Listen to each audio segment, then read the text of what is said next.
Welcome to the July 14th meeting of the Pacifica City Council. It is now 7:01. City Clerk, could we have recording in progress? Councilmember Wright. Present. Councilmember Espinosa. Here. Councilmember Beer. Here. Mayor Pro Tem Bowles. Here. And Mayor Beckmeyer is absent this evening. Great. Thank you. And I just wanted to remind everyone in the audience, if you haven't already, to put a parking pass on your dashboard if you're parked in the lot here. There are some at the bottom of the stairs. And then before we start, I'm going to read a general statement about public comments. Public meetings are a limited public forum, meaning that there are rules for commenting at these meetings. Comments on non-agendized items must address matters within the subject matter jurisdiction of the city, and comments on agendized items must relate to that specific item. If comments do not fall into one of these categories, the city will provide you with an initial warning to stay within the subject matter jurisdiction of the city or on topic. If the warning is not followed, I will direct the city clerk to cut off the microphone. And throughout this warning system, I will seek assistance of the city attorney in identifying comments not related to the agenda item or not within the subject matter of jurisdiction of the city. So with that, I will read the land acknowledgement. The City of Pacifica acknowledges that we occupy the unceded ancestral homeland of the Ramaytush Ohlone peoples, who are the original inhabitants of the San Francisco Peninsula. We honor the Ramaytush Ohlone peoples for their enduring commitment to Mother Earth. As the indigenous protectors of this land, and in accordance with their traditions, the Ramaytush Ohlone have never ceded, lost, nor forgotten their responsibilities as the caretakers of this place, as well as for all peoples who reside in their traditional territory. We reaffirm their sovereign rights as First Peoples and wish to pay our respects to the ancestors, elders, and relatives of the Ramaytush Ohlone people. Thank you. And Councilmember Espinosa, if you could lead us in the salute to the flag. I pledge allegiance to the flag of the United States of America, to the republic for which it stands, one nation, under God, indivisible, with liberty and justice for all. So I'm going to start by reporting out on a closed session report from our July 2nd special city council meeting. Given the city's ongoing budget constraints and the importance of predictable funding, the City Council voted at the July 2nd, 2025 closed session to join King County, the City and County of San Francisco, and several other jurisdictions and agencies across the nation to prevent the federal government from imposing coercive funding conditions on federal grants the city has historically received and relies on to promote public health and safety and fund infrastructure projects. And City Attorney, do we have a report out from this evening's closed session? Yes, there is no reportable action. Okay, thank you. Okay, well I will move us to our proclamations. If I can invite Joanne Arnos to the podium. And if the OSPAC members, want to stand behind her, you're welcome to come on up too. I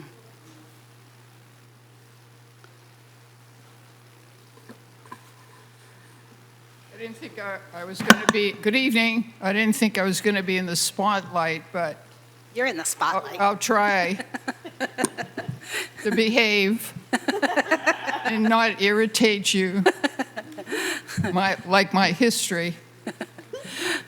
Well, I'll start by reading the proclamation Okay. and inviting some council comments, and then we'd love to have you speak also, Joanne. Proclamation of the City of Pacifica in recognition of Joanne Arnos. Whereas the City Council recognizes the invaluable contributions of dedicated individuals who serve on public committees and commissions, and whereas Open Space and Parkland Advisory Committee member Joanne Arnos has demonstrated exceptional commitment to open space preservation and access to parklands over her long tenure, and whereas committee member Joanne Arnos was appointed to the Open Space Committee on November 13th, 2007, marking the beginning of her significant involvement in promoting biodiversity and habitat protection, as well as equitable access to trails and parklands. And whereas on November 24th, 2014, Joanne Arnos was appointed to the Open Space and Parkland Advisory Committee, where she continued to advocate for the environmental stewardship of open space in our community. And whereas committee member Joanne Arnos spearheaded efforts between the Golden Gate National Recreation Area, City of Pacifica City Council, and City of Pacifica residents to manage congestion and improve public parking facilities at Maury Point. And whereas committee member Joanne Arnos has actively advocated for public engagement through diligent outreach to applicants regarding development of parcels included in the Open Space Task Force report by encouraging them to discuss potential development proposals with the committee. And whereas committee member Joanne Arnos has also served as a commissioner of the San Mateo County Commission on Aging since July 23, 2013, as an active advocate and promoter of programs and services that support aging adults in accordance with the Older Americans Act of 1965. And whereas throughout her many years of service, committee member Joanne Arnos has exemplified dedication, professionalism, and a deep concern for the biodiversity and scenic beauty of our community. And whereas committee member Joanne Arnos' extensive experience and unwavering commitment have made a lasting impact on improving the quality of and access to open space and parklands for all Pacifica residents and visitors.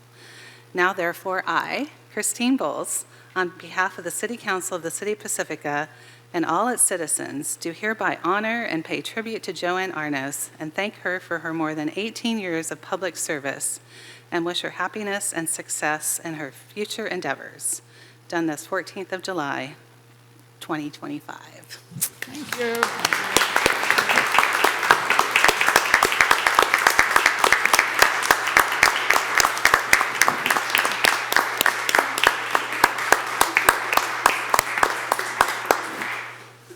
Boy, I'm worn out now listening to that. Thank you. Yeah, I wanted to invite council members too. Anyone who would like to say some words. I'd be happy to start. So many hours, so much volunteer time, so much giving, creating community, helping create Pacifica as a place that's a place of giving, not taking. Helping keep what's great about Pacifica great, the open space, the trails, natural beauty. A lot of that's thanks to you and all the work that you've done. The example that you've set, I hope that for generations to come, they follow in your footsteps. Thank you so much for all you've done. Joanne, thank you so much for a lot of things. For starters, you were so patient with me when I was a liaison for OSPAC. I honestly, I was so new. I was still trying to figure things out, and you really showed me what it means to be a committee member. Thank you. You showed me what dedication looks like, what passion looks like, and compassion looks like. And it's been a pleasure, watching you, not just here in Pacifica, but I see you all over the county doing your thing and serving the community and serving the region. And it's really important that we have folks like you. And you're so funny. So thank you for bringing humor into everything and, just being stellar. Thank you so much. Thank you. Joanne, I got the opportunity to meet you, and thank you for what you do. I think that we all need to volunteer like you and dedicate your time to do things, beautiful thing in Pacifica that we really need. When we go to those trails, I mean, you guys go there and clean them. I didn't know that. I thought the city did that, but it was you guys. So thank you so much for what you do, and I really, really appreciate it. Thank you. Thank you. In my book, you're an Earth hero, Joanne, and we have a number in our community, and some who have dedicated for so many years, but you are a prime example of that too, and it's so wonderful to be able to honor you into this legacy of Earth Heroes in our town. I've appreciated your friendship, and for me, I think our open space is what defines us as a town. We would not be Pacifica without these beautiful hills and beaches for us all to enjoy.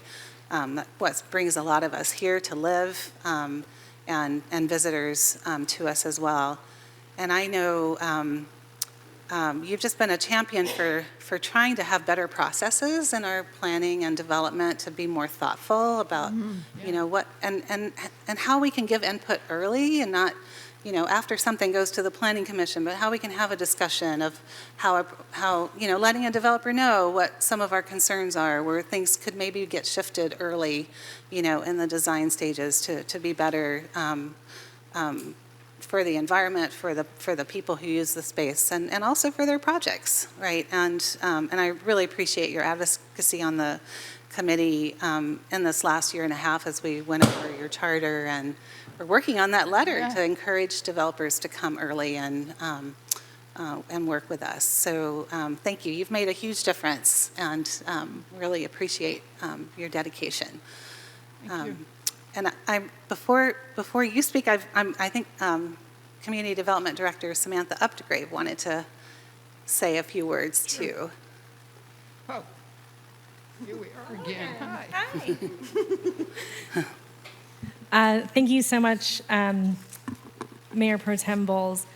So everything I was going to say already got read in the proclamation, but I will say that Joanne has consistently demonstrated exemplary commitment and dedication to preserving and enhancing Pacifica's open space and trails, and making a significant impact to our community with 18 years of service. I also met Joanne on my very first day with the city.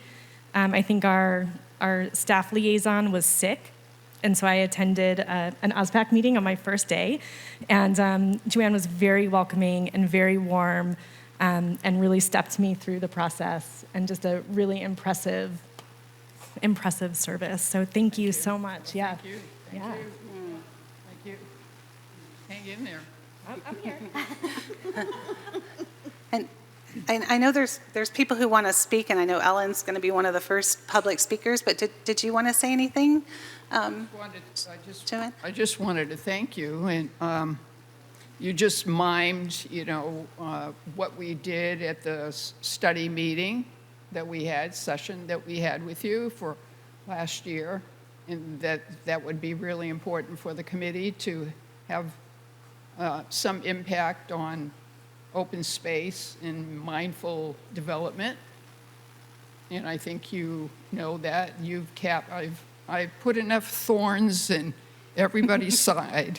So I know that you all know that it's really mindful about what kind of development we can do. And I know that the problem is Sacramento and the rules that are coming down. But open space is the essence of our city. So anyways, I know you'll do your best, and I appreciate the award. And I was just talking to Sue, and Sue's trying to figure out how long we've been doing this, but she was on the committee too. But the only other thing I want to say is mentoring. I had very good mentors, and that's really important. And that's important to me now. And the other thing is that it's good to have mentors that have time for you. And I've interacted with all of you here, and I think you always had time.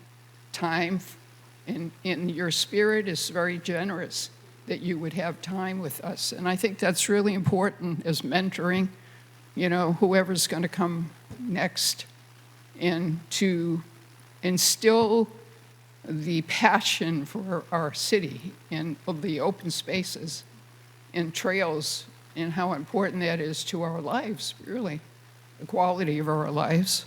But once again, thank you. And I'm sorry for the thorns I really am. If I gave you a hard time, I'm sorry. Not at all. Do we want to take a picture before or after public comment? I'm not sure what they, Do all of it first. do all of it first, okay. So I will open public comment, and I think Ellen is the first in line. And I think I have some cards, but if anybody else would like to speak to this, make sure you fill out a card in the back, and our police captain will bring it forward. Mayor Pro Tem Bowles, I'd also like to remind those on Zoom to raise their hand if they'd like to speak on the proclamation to Joanne Arnos, and we'll be noting those with raised hands for this item. Okay, so maybe we'll count the number of raised hands after Ellen speaks and then close that ability. Okay, go ahead, Ellen. Hi, so I'm Ellen Nateson, and I'm the current chair of OSPAC, but I've known Joanne for about 8 of her 18 years of service on OSPAC, and it's been a pleasure and an honor to work with her. And for people who have worked with Joanne or know her, you know that she's somebody that you want on your team, not on the other team, because she's very persistent and has a lot of energy, and she gets things done. And so she took some of our things that she saw wrong with the way OSPAC was operating and things wrong in the city, and she doesn't let go. She just keeps trying. Even you saw her here, she was still pushing. She always is trying to advocate for our open spaces and our scenic views, and she's ready to cross the aisle, and she reached out to developers and invited them, and they came and talked to us, and she reached out to communities like Maury Point, the Fairway West community that was really struggling when during COVID there was suddenly a huge uptick in visitors, and she got GGNRA to the table, and she was a huge part of all of these big advocacy things. She's always reaching out to the community and reaching out to anybody and everybody who will listen and help and make things better here in our town. So I am very grateful to have worked with her, and I'm sure this is not the end. We'll see more of Joanne. And so anyways, so just thank you very much for your service. I'm sure I'm speaking for whoever isn't speaking, but that's it. Thanks. Thank you, Ellen. And I have Suzanne Moore, followed by Sue Degree, and that's the last card I have. Oh, and how many speakers do we have online? There are no raised hands. Thank you. Joanne, where are you going? Suzanne Moore, just want to say thank you, Joanne, for 18 years. Holy moly. Well, anyway, thank you so much for your dedication, your passion. Mother Earth needs Earth mothers, and you have demonstrated that you could stand proudly next to her. Thank you. Thank you. And Sue Degree? Good evening. It's been an honor to serve with Joanne. Yes, it's been since 2007. I thought it might have even been more than that.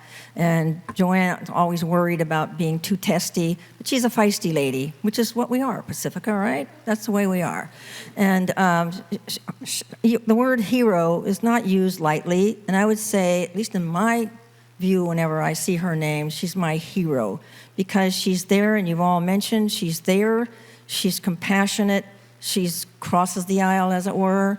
She listens, she steps up, she responds immediately, confidently, but with asking questions. She doesn't just say, I know it all, and you get to sit down and relax.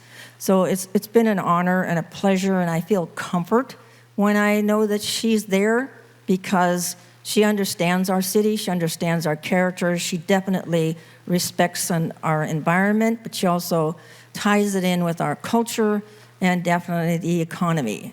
And she even could get very technical, which is great because she does her research, but she's always been there to give honor to those before her, like the mentors, that we have many, many, many open space mentors in this community. And Joanne was always at the forefront of looking for those names and making sure people could submit who they felt, deserved the Open Space Annual Award. So gratitude we have for you, Joanne. There's no way you're going to retire. I'm going to be arm in arm with you. We're going to be feisty ladies, but maybe you're going on a cruise, and that's good too.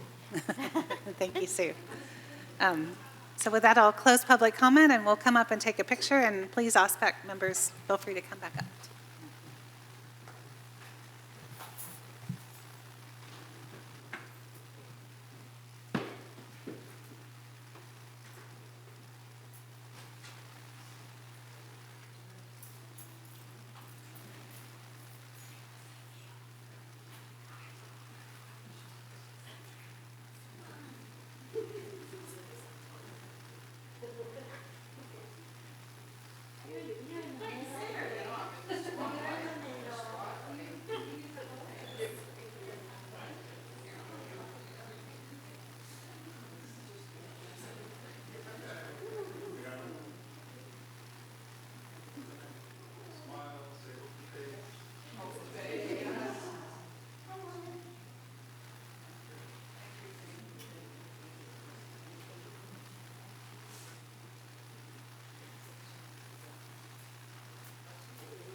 Thank you. Thank you. Unless you'd rather have nerds. Thank you.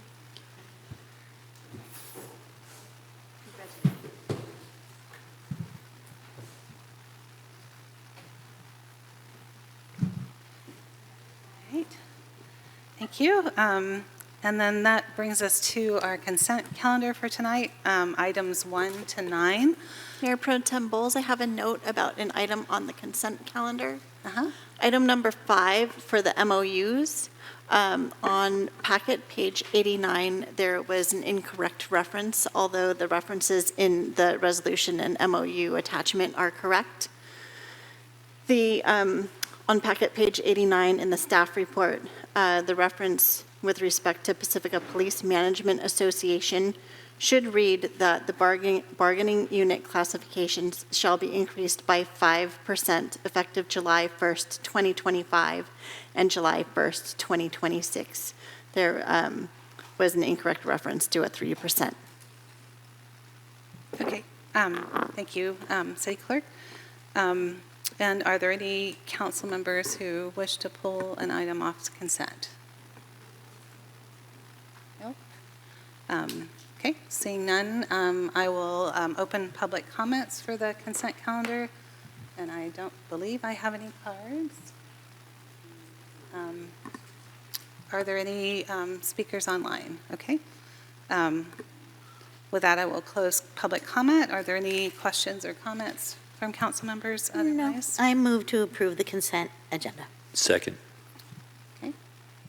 Call for the vote, please. Not sure where my vote. Oh, there we go.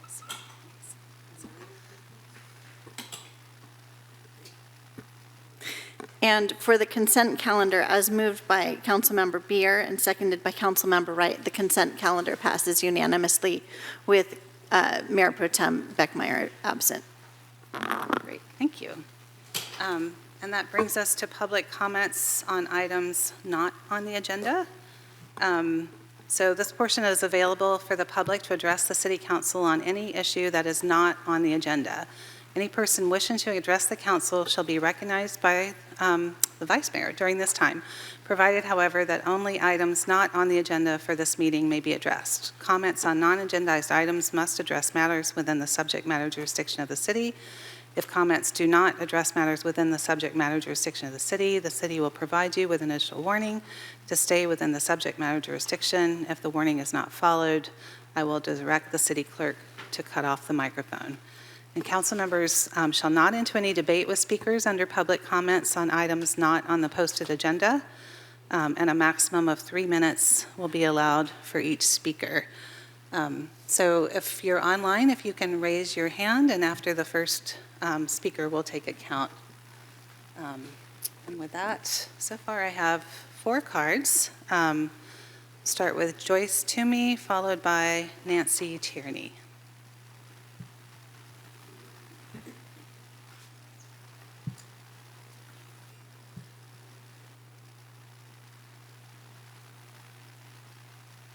Hi, Joyce Toomey. Thank you, Council. First thing I'd like to say is we need an ordinance that will prohibit camping in a tent in this city before we're overrun by that, like we are with the RVs. Please, whatever you have to do to get the tents off the roads and off the beaches, that would be great, overnight especially. Okay, I'm here mainly because I'm on the oversized vehicles on East Paloma. We want off the map. We're not going to stop. We've had, it's been on the map since 7/23/21, so almost 4 years. Next week it'll be 4 years. Most of my community didn't even know we were on the map, or we would have been here a lot sooner. We're along a school and close to 2 preschools. We never realized till May 16th of this year when one of the 2 RVs that came onto our street threw his poop into the street.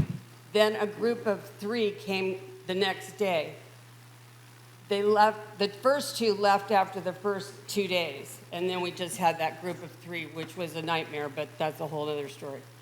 All I know is that maybe, just maybe, 1 to 2 RVs would stay per year for 1 night usually during the swim meets. That's the only time the RVs would ever stay on the street, or occasional visitor, but never live on the street. So I don't even think the RV people even wanted to be on that street until the 16th.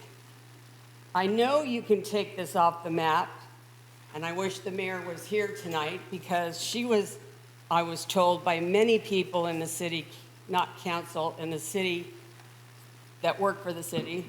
I know that she could take it off the map because when they did take it off the map from the firehouse to Adobe along the Alma Heights School or whatever, because of the school. So that's why we want it off. It's because of the school. We have kids. It's our only sidewalk in all of Northeast Pacifica, Sharp Park. And that's where everybody goes to leave when they're walking or taking their kids or their dogs. It's along a school. Please do what you did for Alma Heights or whatever the name of the school was back then. Please take us off the map. They didn't miss us for 4 years, so what's the big deal of taking us off the map? Thank you. Thank you. The next comment, I think, is for this, from Ellen Haig. Oh, sorry, I said Nancy Tierney first, sorry, and then Ellen Haig. And then Mayor Pro Tem Bowles, I am also confirming that on the Zoom call, we have 1 raised hand for Rakoski. Okay, and then so we'll cut that off at that 1 person.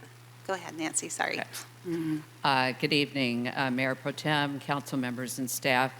In light of concerns expressed in recent council meetings about people living in vehicles parked in various neighborhoods, I'd like to offer a few thoughts. In particular, I want to speak about the successful safe parking program in Pacifica. While falling far short of the need, the program is a reasonable response to the need for temporary shelter. I applaud the terms of the agreement and the management by the Pacifica Resource Center. I view the 5 vehicles, 4 on Oceana and 1 on Milagro, as my neighbors. Much like the Missionaries of Charity, the fire department, the city offices, nearby retail outlets, and other residents. If anything, I'd like to see more parking spaces dedicated to the safe parking program. I was pleased to see the 10 spaces in the RV park on Palmetto would be added to the program. As I've walked along the coastal path through the park in recent months, it appears that there is capacity for more vehicles. So this is a win for vehicle dwellers and a win for the RV park. Those people using the designated spaces in my neighborhood keep the area clean and move seamlessly on to their next destination at the required time. I encourage all of us to continue to be good neighbors and to expand opportunities for those people living in their vehicles. Thank you. Thank you, Nancy. Ellen Hay, followed by Ava. Good evening, City Council. I'm Ellen Haig, longtime resident of Pacifica and a leader with Faith in Action Bay Area. regarding the proposed amendments to the ordinance for vehicles parked for 72 hours. Ellen, I'm sorry, I'm going to have to stop you. That's an agenda item, so you'll be able to speak to that when I'm it comes sorry. up on the Okay, agenda. I'll come That's okay. back. I'll let you know when Alrighty, you can do thanks. that. So Ava?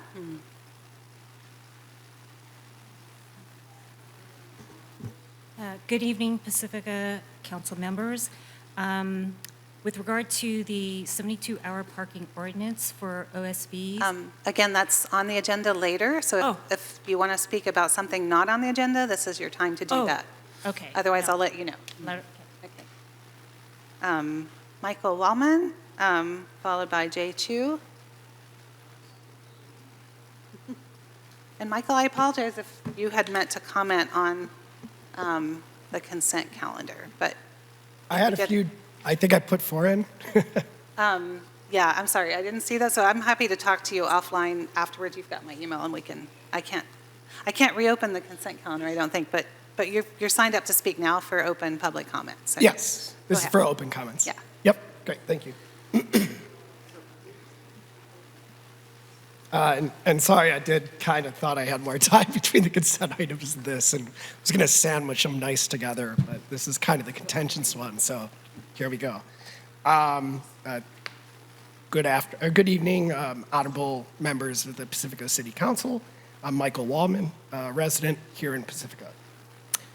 In regards to this item not on the consent calendar, I'd like to request that the City Council consider rescinding approval from Pacifica School District to build 70 units of housing at Odsted. I'd like to also request that Pacifica City Council attach clawback provisions for any funding being provided to Pacifica City Council. As you may know, there's been a lot of contentious action over at Pacifica School District. And while I understand that some of that is outside of your purview, the permitting of the housing, any funding you're provided, is within your purview. To that same effect, the recall effort of the Pacifica School Board is well underway. We have now kicked that off. We're gathering signatures, expect to see a lot of yard signs, and that effort will be very successful. So please help us make sure that this board, the Pacifica School District Board, no longer wastes our precious tax money. Thank you. Thank you. So Jay Chu, followed by Joanne Ardnos, and then Suzanne Moore is my last card. Good evening, City Council. My name is Jay Chu, long-term resident of Pacifica. I have just 2 minor issues that I would like to address tonight. The first one is the pathway between Valleymar and Fairway Park that goes along the highway. This is a very dangerous section of the roadway. I walk it many times with my dog, and I'm worried what would happen if somebody lost control of their car when they were traveling at 50, 55 miles an hour through that corridor. Even though it's marked 45, nobody goes 45. And if somebody loses control of their car, people walking on that walkway are really very much in danger. You just might as well put them on the freeway as opposed to putting them in a protected area.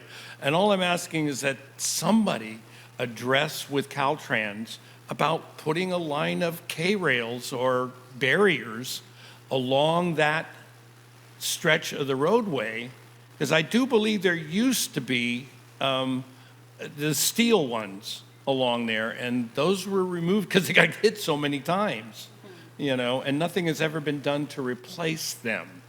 So I'd like to find out, if you guys can pursue this, and I'm sure this is a Caltrans issue, but, that doesn't mean that we can't call Caltrans and say, hey, this is dangerous and you got to fix this.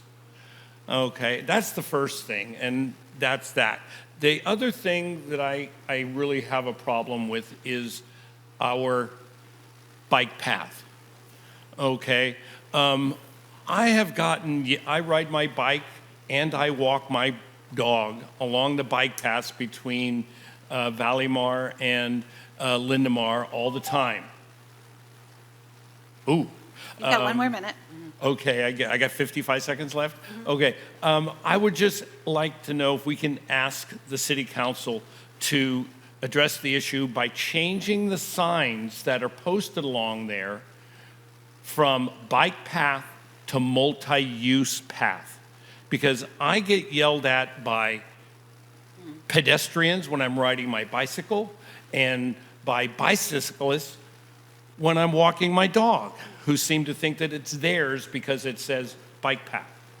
I mean, it's poorly marked, and it needs to be clearly marked as to it being a multi-use, and everybody has to give way to the public first off, the pedestrian right-of-way. So those are the two issues. I hope you guys can address them. Thank you. Thank you so much. So Joanne Arnos, followed by Suzanne Moore, and then Sue DeGree. Sorry, we're confused about public comment on this particular item on the agenda, and mine is about RVs on Esplanade Park. Oh, RVs on Esplanade, you can talk about that now. Okay, Yes. very good. Thank you for directing me. I have a disabled friend that lives in those apartments on Esplanade, and also I was at a table when we were discussing building in the city that lives in that area, and to have the RVs out their window every day, and there was a radiant light when the bike path was being repainted. So the RVs had all the park, the vans and et cetera had to move. And so they thought that finally it was going to change. But now it was just for painting, and the RVs are all back and the vans are back. Now the senior woman that I've been dealing with is fearful about their hygiene, their garbage, there's no receptacles there for them to put their beer cans in and garbage and whatever. And she thought that there was some gray water that was just being dumped there. And plus my friend that's disabled is not able to come and talk to you because her health issue inhibits her from coming to speak to you, so I'm sort of speaking on her behalf too. And I know it's a difficult situation, but rehab is there too. The rehab hospital is there, and they're charmed about the windows that they can see the ocean, but then they have to move around to try and see the ocean because of the RVs and the vans. And I know it's a very difficult situation, but there are some members of the community that find it difficult to have them in their neighborhood.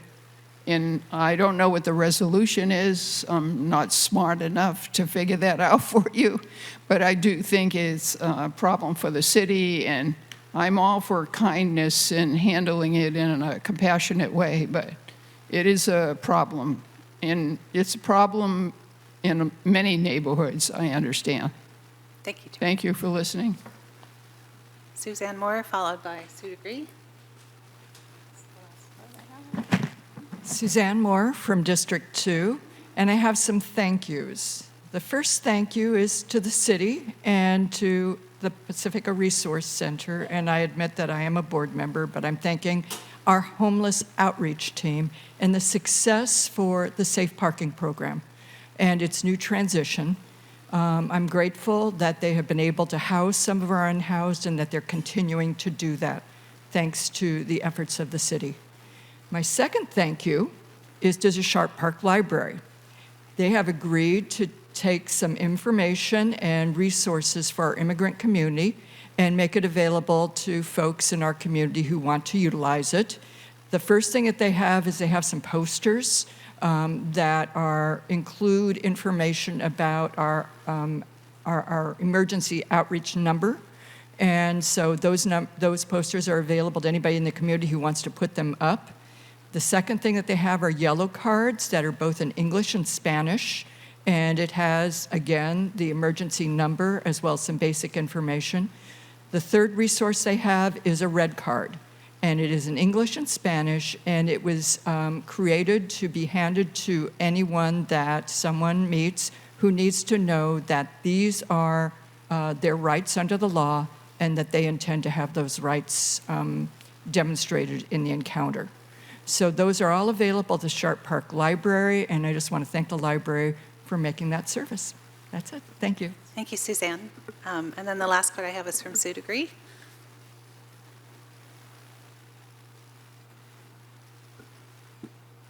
Right, among thanks, I want to thank the community. It's great that people come and speak. We are a feisty community, and I love that about it. I haven't always lived in this community, and there are some that are not that outspoken. So it's a pleasure to live here because of the public that does speak out. So you have very sensitive issues, as you already heard and you already know, and that's difficult being in your seat for sure. But allowing the public to be part of the engagement of working things out is one of the best ways to get something that makes common sense.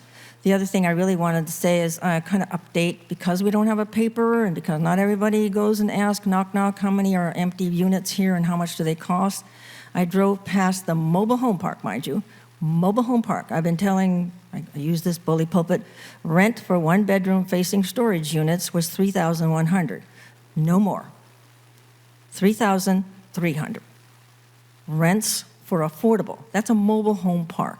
And so I think last week in one meeting I mentioned I was helping somebody in an apartment building, large complex, not building. She said, oh, there are lots of empty units. That should speak to there is another issue going on. If we build million houses and the rents are $3,300, $4,000, $5,000, we're still going to have homeless people. We have to be reasonable. Thank you. Thank you, Sue. And Emily, we have some speakers still online? Yes, we have one raised hand for David Rakowski. Okay. David, you may unmute yourself. Good evening. I'm actually Joanne Rakowski. It just comes up with his name. No worries. And I'm a member of Faith in Action Bay Area, and I actually live in El Granada, not in Pacifica, though I have relatives there. And I have a few comments about Pacifica's Safe Parking Program. I want to thank you for your continued support of the program. The Pacifica Resource Center has been a good steward of the funds allocated to it for management of the program. And for example, one of the things they dealt with was a concern for access to brown water dumping and trash disposal. They worked on that, and they continue to address both the needs of those living in RVs and the concerns raised by neighbors. Additionally, they work with members of the program who are currently in their RVs to help them secure a more permanent living situation. So as a co-sider, as your neighbor just to the south, I am so well aware of the cost of housing, and Sue Degrees just spoke to the high cost of housing for a very modest place to stay. And there's limited supply of housing that is affordable, particularly for those in our community who are low income or very low income. So vehicular dwelling has become one of the last options before homelessness for so many people who have been priced out of being able to either rent or possibly buy a home. And I see it as a last resort before being in a tent or on the street. So my hope is that you do everything you can to sustain and improve and increase this program, and so that it could become a model for the entire coast side. I wish we had that in unincorporated San Mateo and in Half Moon Bay as well. Thank you so much. Thank you, Joanne. And with that, I will close public comment. Okay, go ahead and speak, and then you can hand it in afterwards, Kimberly. Thank you, Mayor Pro Tem Bowles. I didn't realize that it would be okay to speak about Esplanade. I was going to wait for the other agenda item. Good evening, council members, Mayor Pro Tem, city staff. I'm Kimberly Finelli, Pacifica resident, District 3, and I'd like to begin this evening by thanking each of you for your tireless dedication to this city, our community, and the democratic process as a whole while it still exists. Thank you. I'd like to congratulate the residents of Sharp Park on their success in organizing and standing up and together to voice their valid and very real concerns regarding the mobile homes parked on Paloma Avenue for an extended period of time, posing health and safety concerns, which as a resident of this city, I share. Their success is notable because since the resurfacing has been completed on Esplanade, all of the RVs have returned to our neighborhood. The smell of urine has returned, the garbage has returned, the open doors of the oversized vehicles impeding pedestrian walkways has returned. This is indeed a health and safety issue. I'm a big, tall girl, and I won't walk on the sandy path along the fence because I don't want to step in human feces, and I'm afraid of what or who could pop out of one of those doors. While I applaud the efforts of Pacifica Resource Center, I remain concerned for our community and visitors alike. The city of Pacifica is constantly pondering how broke it is and how we can get more people out here spending their money. Nobody wants to visit Esplanade. I can assure you of that. I wouldn't if I didn't live here. Now, I do my best to spend my hard-earned money in this city. I do all my shopping here. I rarely go and spend money outside of this town. I am a customer at a business who is very successful.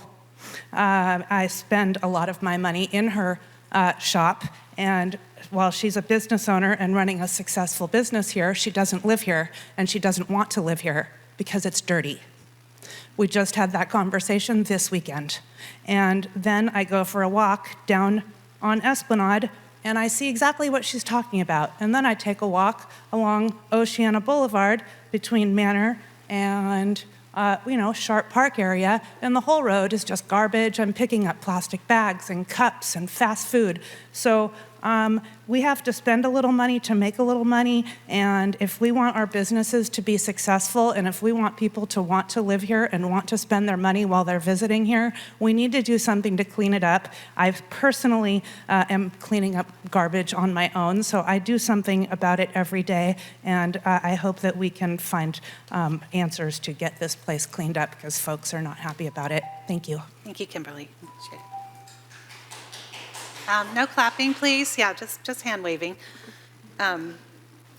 Okay, with that, I'm closing public comment. And next on the agenda is council communications, and I'm just wondering if we might want to consider moving it to the end of the meeting. Yes.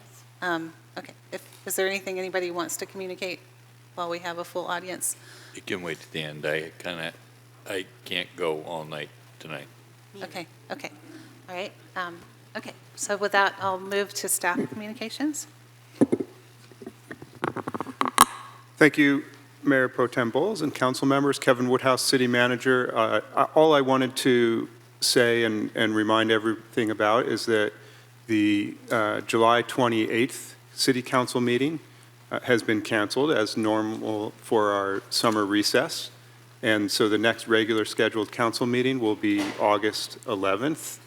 And also to comment that during this summer recess, I know the council members really deserve and want a break, and so does staff. It allows, of course, work is continuing, and that time allows us to focus on things we need to focus on, of course, but some staff will also be getting their summer vacations in, so it's a very important part of our organization, to our organizational culture, to allow that time. And so I just wanted to state that.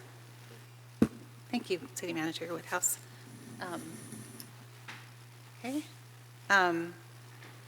Okay, I will ask a question of the city attorney before we move on.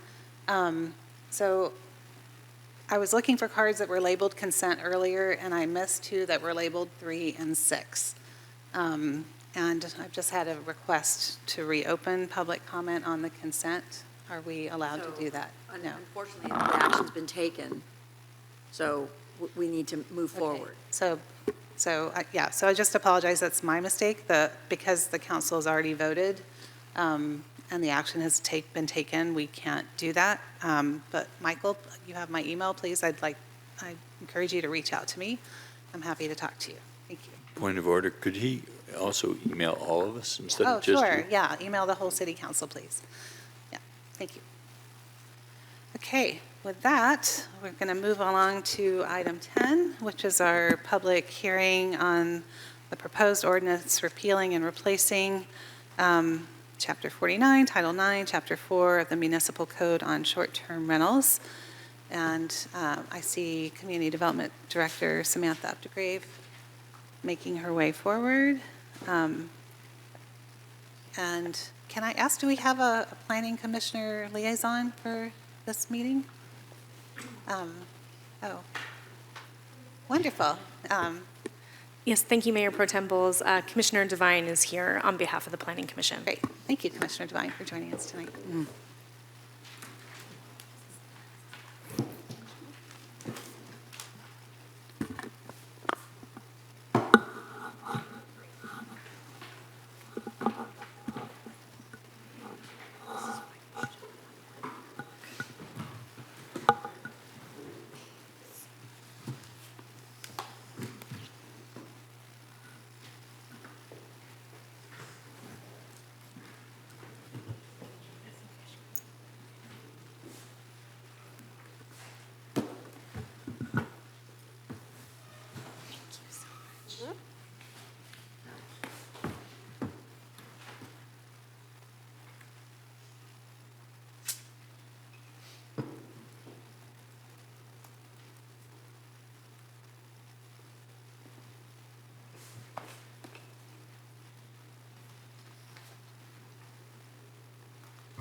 Okay, go ahead, Director Updegrave. Thank you.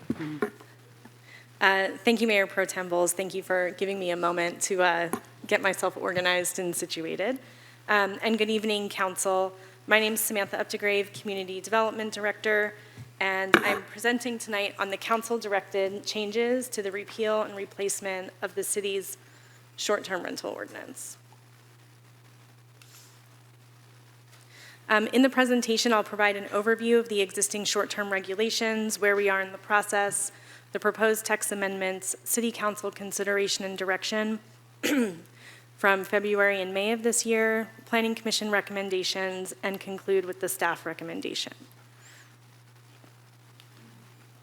So a short-term rental is the use, or an STR, is the use of a dwelling unit or portion of it for a rental of less than 30 consecutive days. In 2018, City Council adopted our first STR ordinance that established operational and permit requirements.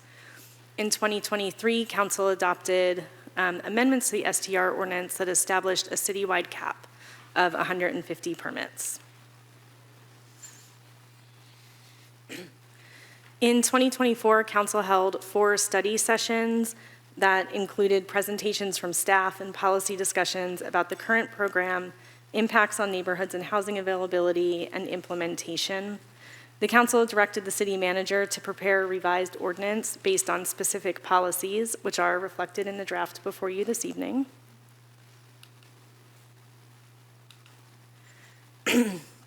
In January of this year, the Planning Commission held a public hearing and considered the draft ordinance.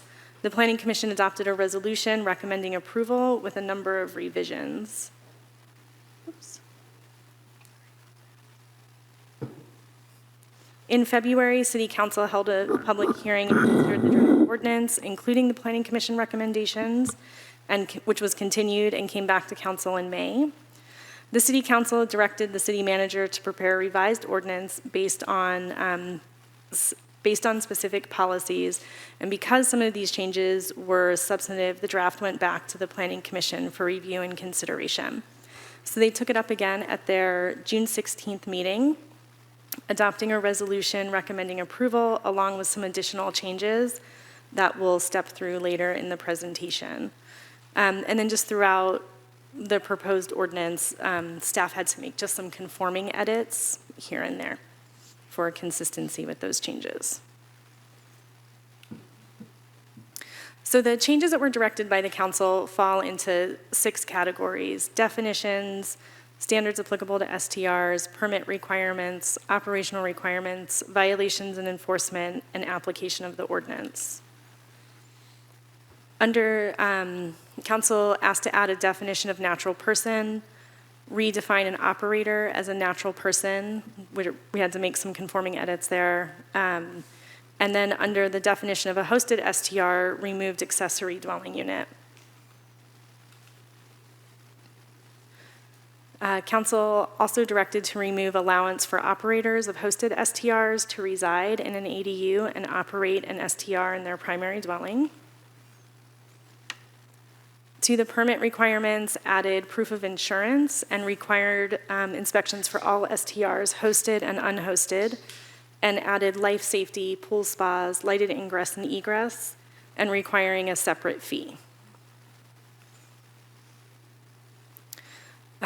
Operational requirements included clarifying requirements and a response time of 30 minutes for responsible parties, required information to be provided to guests, including composting, reduce the number of nights per year from unhosted STRs from 90 to 60, changes to the STR occupancy to exclude children under the age of 6 from 12.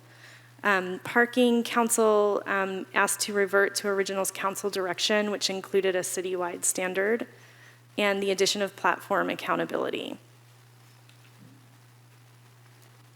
Council also directed the addition of a provision for right of private action under violations and enforcement, and requested clarification that the ordinance must be certified by the Coastal Commission before it becomes effective in the coastal zone.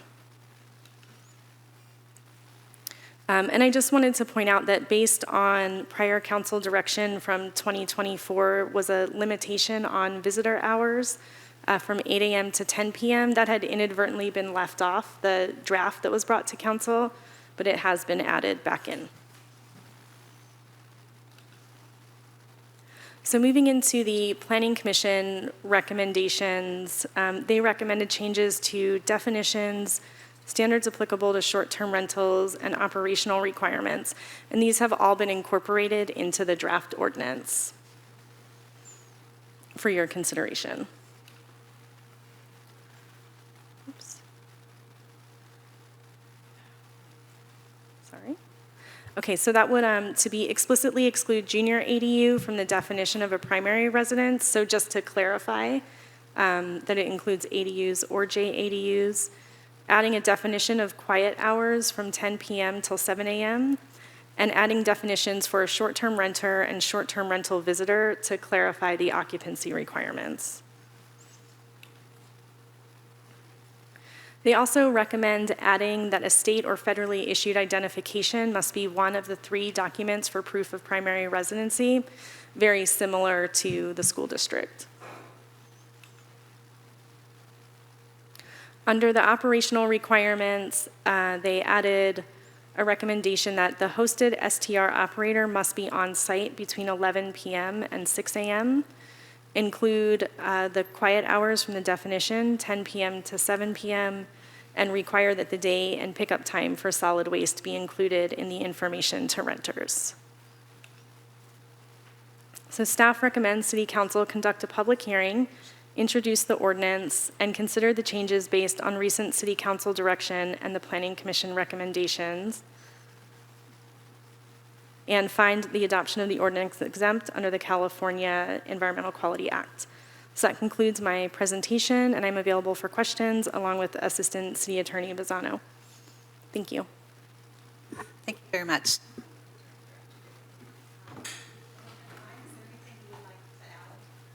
Sorry, just my microphone's working. Is there anything you would like to add from the last Planning Commission meeting? Good evening, Council. Yes, I think that, through this entire process, which I've only been on the commission for the last 2 years, so this has precluded my error on the commission. But there have been several instances, I've been very lucky since I've been on a commission, where there has been a swell of advocacy from the community. And in those instances, it really causes pause. We really do hear some of the depth of the way that this has changed people's way of life.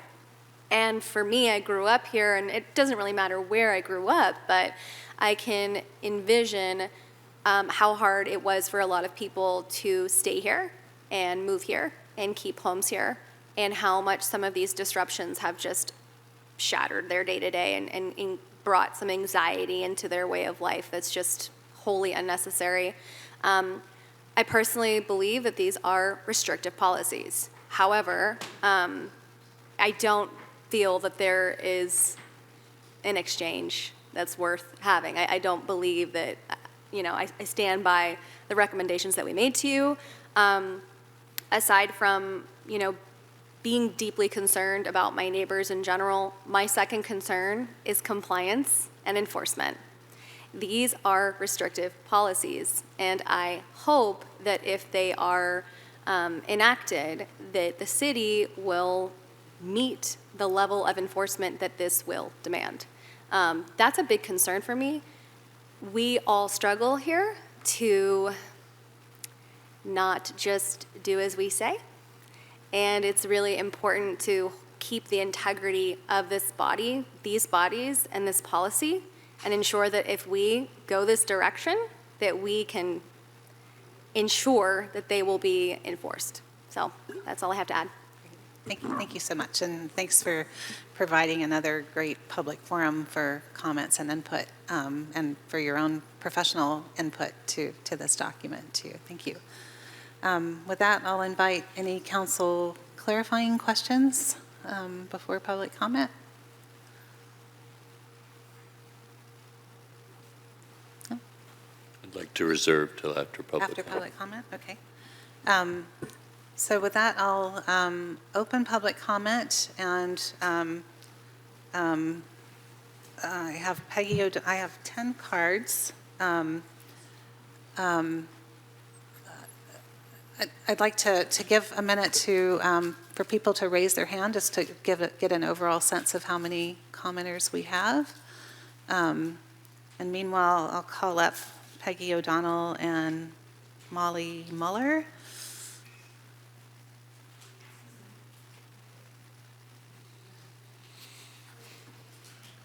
So I think we're okay leaving it at 3 minutes.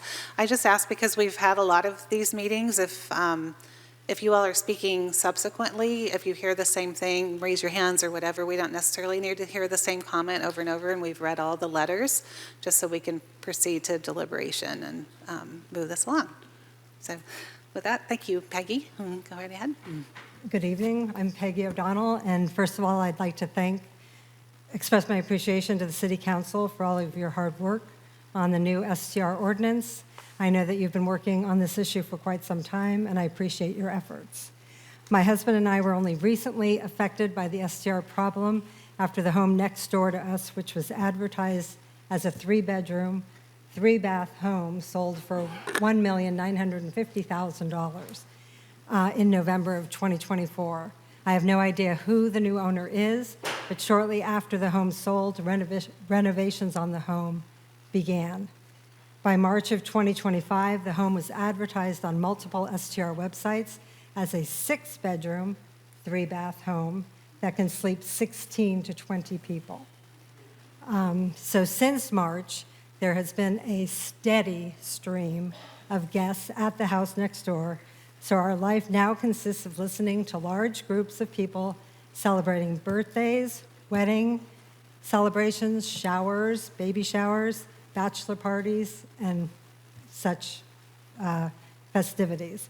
One weekend, we even had over 20 employees participating in a team building activities in the yard next door as part of a corporate event that was held at the home next door.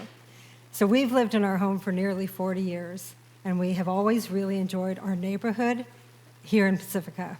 We never dreamed that we'd have next door, rather than a caring neighbor, that we'd have a business operating next door, a venue designed to host large group events, 20, 30, and maybe more people every weekend and during the week sometimes. It's been extremely disturbing for us at this point in our lives to have to deal with the noise, parking, and garbage problems related to living next door to a short-term rental. So I'll just end with, I'm so grateful that this new ordinance will help deal with some of these problems, and I eagerly await your approval of this new ordinance. Thank you. Thank you, Peggy. And Emily, how many hands do we have online now? We have no hands raised. Okay, all right, great. So Molly Muller, followed by Gary Furlong. Hi, I'm Molly, and thank you, City Council, for all that you do. Everything I was going to say, Peggy said the same thing. I'm on the other side of that house. I actually had to call the police on 4th of July, non-emergency. Again, if sticking to the ordinance, the new ordinance would be really good. I don't want to take up any more time, but just to know that there are people, not everybody shows up, but I'm showing up. So Thank you, Molly. Thank you. Appreciate it. Gary Furlong, followed by Michael Wallman.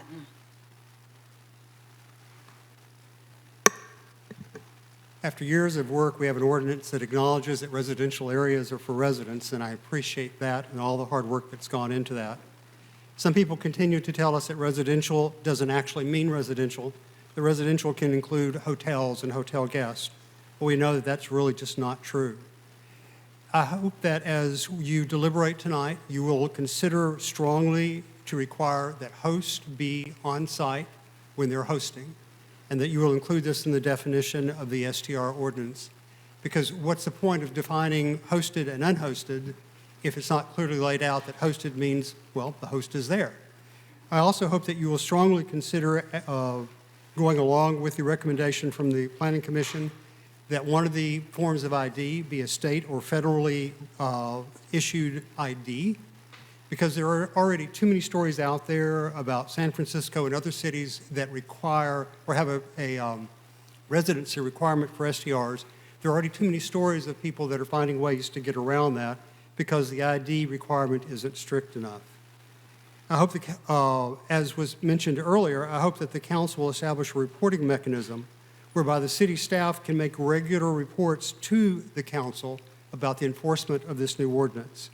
And one of the letter writers that sent a letter in suggested a Citizens Advisory Committee, and I found that idea to be intriguing. And yes, there are going to be some repercussions of this new ordinance as it goes forward, in the short term anyway. Recently, I read an article from the Harvard Business Review, and the title was Research: Restricting Airbnb Rentals Reduces Development. And the authors had an argument that cities can make more money by allowing STRs to operate largely unrestricted. I say it again, the authors had an argument that cities can make more money if you'll just leave the STRs alone and let them go. The authors are obviously very, very pro-STR. However, if you actually read the article and what they're saying, what they're getting at is if you let the STRs go unregulated, they will drive up the price of housing in the city. And therefore, the city can make more money off property taxes because houses will be more expensive. That's not what we want. We want just the opposite. So again, I applaud the efforts that have gone into this. I applaud your efforts to try to get housing prices under control and to bring rental prices under control. And I urge you to keep at what you're doing, and let's get this accomplished. Thank you so much. Thank you, Gary. So Michael Wallman, followed by Patrick Beatty.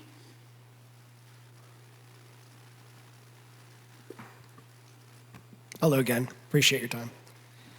I certainly do not object and fully understand the very legitimate concern about the nightmares expressed about unhosted STRs. I would request that the City Council consider removing the cap on all hosted STRs, whether that be on the same property or adjacent property. I'd also request the City Council consider allowing ADUs, rentals, either at the house or inside the ADU. For any hosted ADU, that is, again, on the same property or adjacent. I believe that allowing permits for this will reduce unregulated STRs, will provide new funding for Pacifica, and help homeowners pay their mortgage and ensure they don't risk losing their housing and becoming homeless. Thank you. Thank you, Michael. So Patrick, followed by Lila Raniero. Hi, Patrick Beatty, resident of Pacifica. I won't take too much time because I think a lot of the comments have already said a lot of things that I was going to say. But I just want to say thank you for the effort that the council and the commission have put into this because, like I think they've stated before, not everybody can make it here. Some of my neighbors are quite old, and even the walk, I just live down the road, is still too far for them. And thanks to, Christine, she came to see one of my neighbors who couldn't walk that far, but that doesn't always happen. So I really appreciate listening to Pacificans. I have been fortunate to live here and came here for health reasons because the air quality is so good, but fell in love with the community. And it's nice to see actually getting back to the community side of things because, like an example that other people have said, we have like 30 to 50 people being advertised next door to the STR that's where I live. And while it bothers me, I can do something about it, but I know my neighbors who are older are bothered by it, but they don't always do stuff about it, but they kind of suffer through it, and that pain falls on them. So it's nice to see that we'll have the community back. I'm excited to have neighbors, and if we can help in any way, I know that the city's also thought about maybe there is a need for these, like some kind of vacation option. So if there's a hotel stuff, there's anything that's actually zoned for this kind of activity as opposed to what's happening with these unhosted STRs, be personally happy to be able to help just to, again, grow Pacifica in a healthy way. So thank you. Thank you so much, Patrick. So Lila Raniero, followed by Brian Raniero.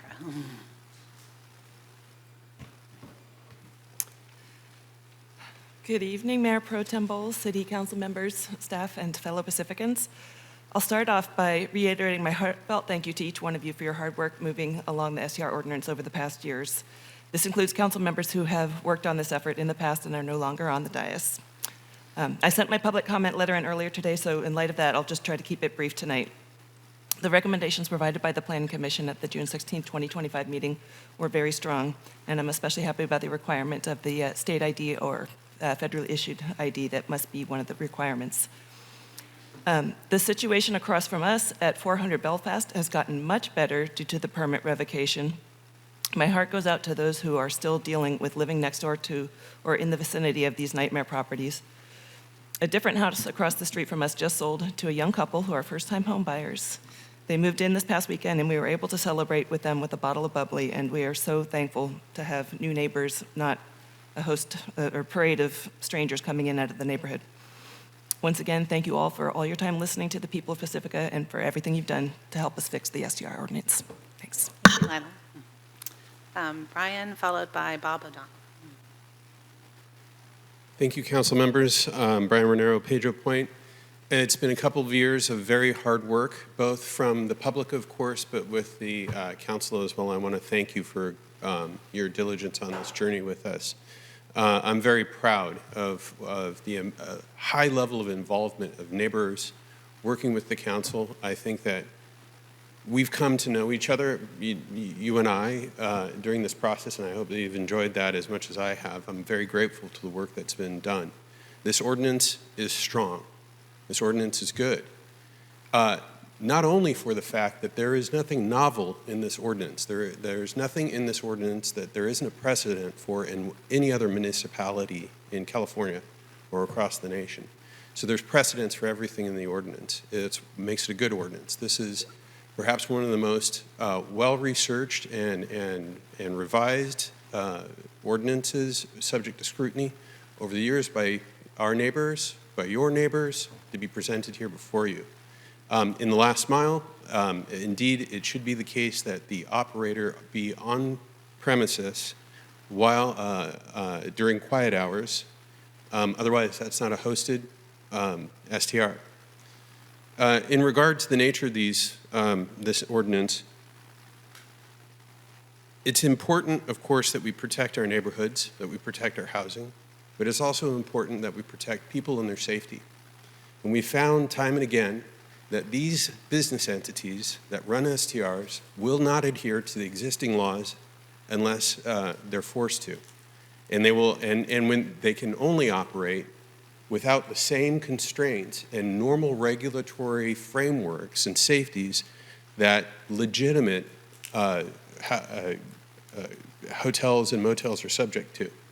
So these requirements in this ordinance are important. They're required for safety of human beings. We've seen that people will pack STRs full of people. There could be a fire, be an earthquake. You can see the damage it does to the neighborhood. So again, I want to make it clear that I'm very grateful to the council for reaching this point. I'm grateful to the community for your advocacy and engaging with your government. I think this is a fine example of effort over time yielding good results.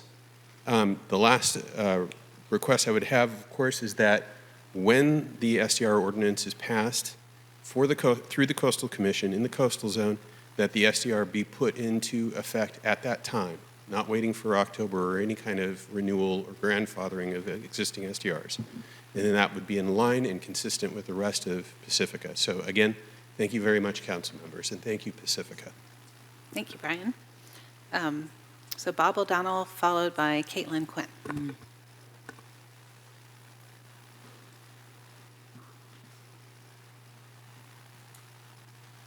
Good evening, Mayor Pro Tem and council members. My name is Bob O'Donnell, and this is July. 52 years ago, we moved here to Pacifica, so a long time resident, a very happy resident of Pacifica.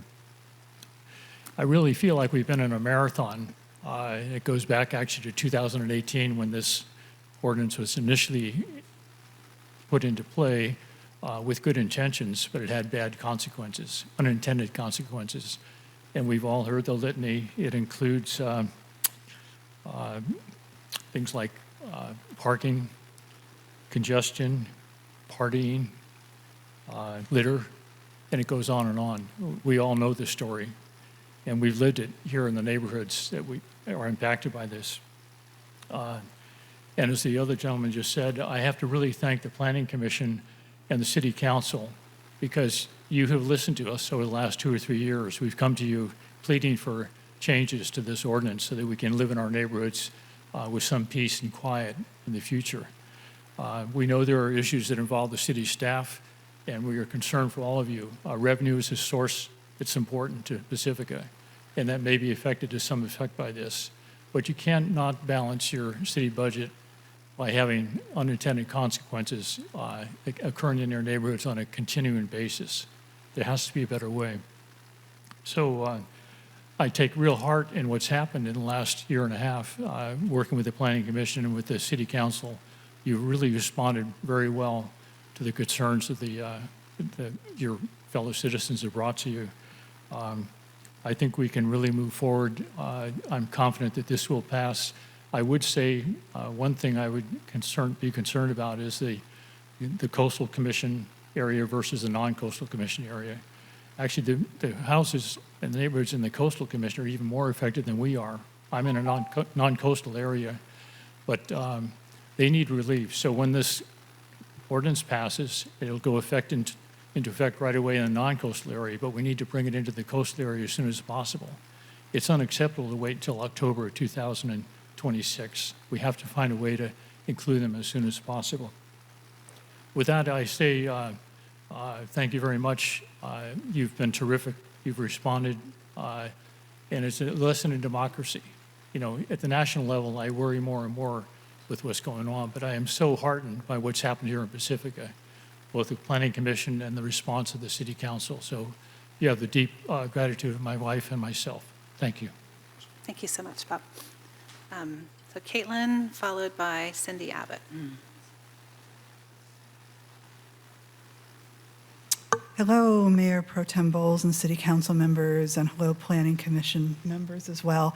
I want to thank you all from the bottom of my heart. You have all worked incredibly hard over the past 3 years, as have this council members who were previously on the dais with you.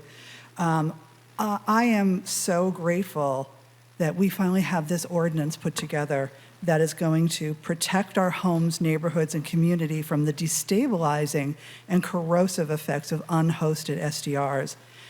And I'm also appreciative how this new ordinance protects and encourages the operation of hosted STRs, the only true home sharing model that will support Pacifica residents as they host tourists in their homes in a responsible, supervised manner and can earn money to pay their mortgages.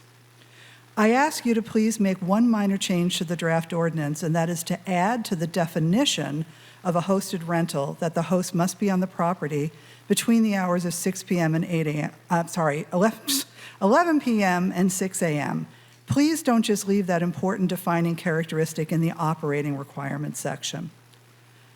I don't want to live a life where every 2 to 3 days I worry what group of strangers are piling into the property that sits 8 feet away from where I sleep. Strangers who rarely read the house rules, and if they do, are disinclined to follow them since they're paying over $1,000 a night to stay in the STR. I don't want to have strangers trespass on my property, pointing at my no trespassing signs and laughing about the trespassing to their friends. I don't want to wake up in the middle of the night to the sound of strangers dragging their luggage underneath my bedroom window at 3 in the morning while they're on their cell phone. I don't want to worry about dogs that are abandoned at the STR property with no food and scarce water. I don't want to find that strangers have come onto my property and filled my trash bin with their unsorted garbage. I don't want to have to pack up my family and abandon our home because a stranger renting the STR is menacing and threatening, and I don't want to feel justified in that decision when my neighbor calls me and tells me she's reported this guy to the police for throwing coffee at her granddaughter. I don't want to have the police at my door asking me if I've, quote, seen anything involving children and drugs at the Airbnb next door, end quote.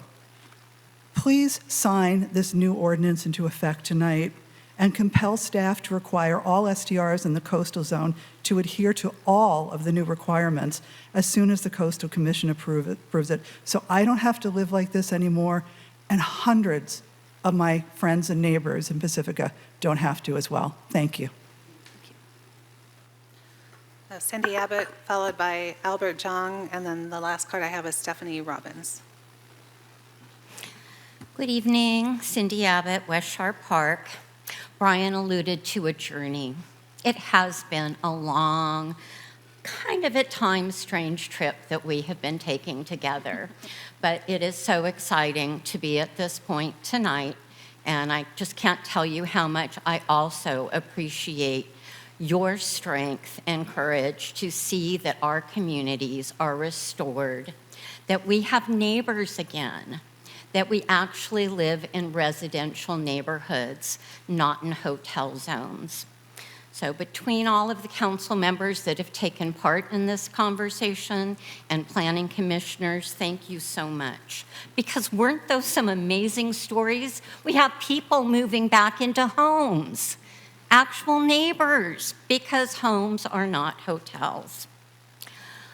Please consider, as a few other folks have said, to include in the definition that a hosted STR must have the host be in the unit overnight.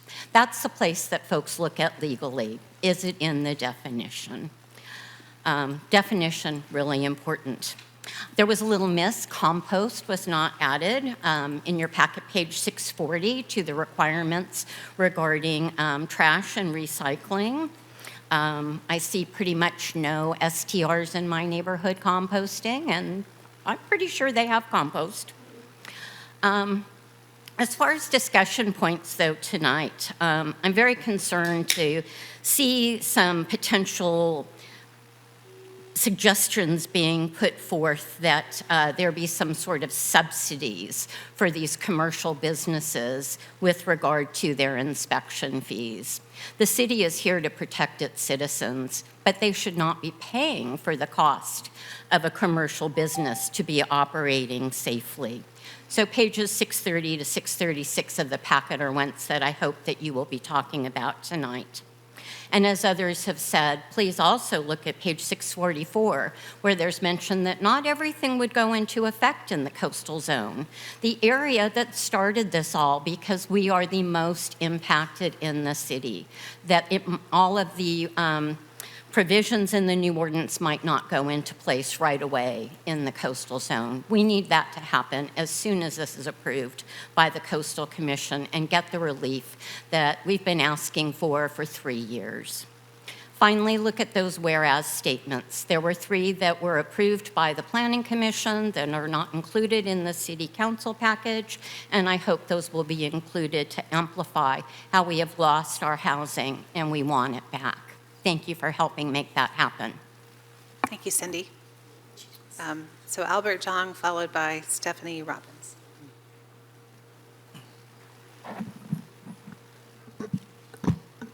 Dear council members, my name is Albert, operate STR at Pacifica. Although this ordinance affects me, I'm here more as tax-paying Pacifican because the decision you are making isn't just about us, it's about all of Pacifica 45,000 residents who were not given a voice in this decision or were ignored. By passing this ordinance, you are making a mistake by not targeting the actual problem, but instead penalizing all hosts indiscriminately. Yes, some STRs have caused issues, but the vast majority of hosts are individuals like us, hardworking, respectful neighbors who take pride in our homes and communities and have never received a single complaint. This ordinance will make it nearly impossible for those responsible hosts to continue. Some are already leaving. One such host in our group had decided to stop hosting this August. Is that the outcome you envisioned when drafting this ordinance? By passing this ordinance, you're making a mistake by stripping residents of the ability to responsibly use their own property. STR is, for many, a way to offset high living costs, preserve homeownership, and contribute to the local economy. When responsible hosts are swept up in the same restrictions as problematic ones, it's a signal that homeowners have no say in how their private property is used, even when it poses no risk to the economy, to the community. That's not good governance. It's an unnecessary burden on the very people who are helping keep Pacifica vibrant and economically afloat. We urge you to adopt a more balanced, data-driven approach. Regulation is needed, but not at the expense of fairness, economic stability, and property rights. A one-size-fits-all policy risks driving the good faith participants and harming the city finances. Pacifica deserves a smarter, more thoughtful solution. Thank you. Thank you, Albert. Stephanie, my last card.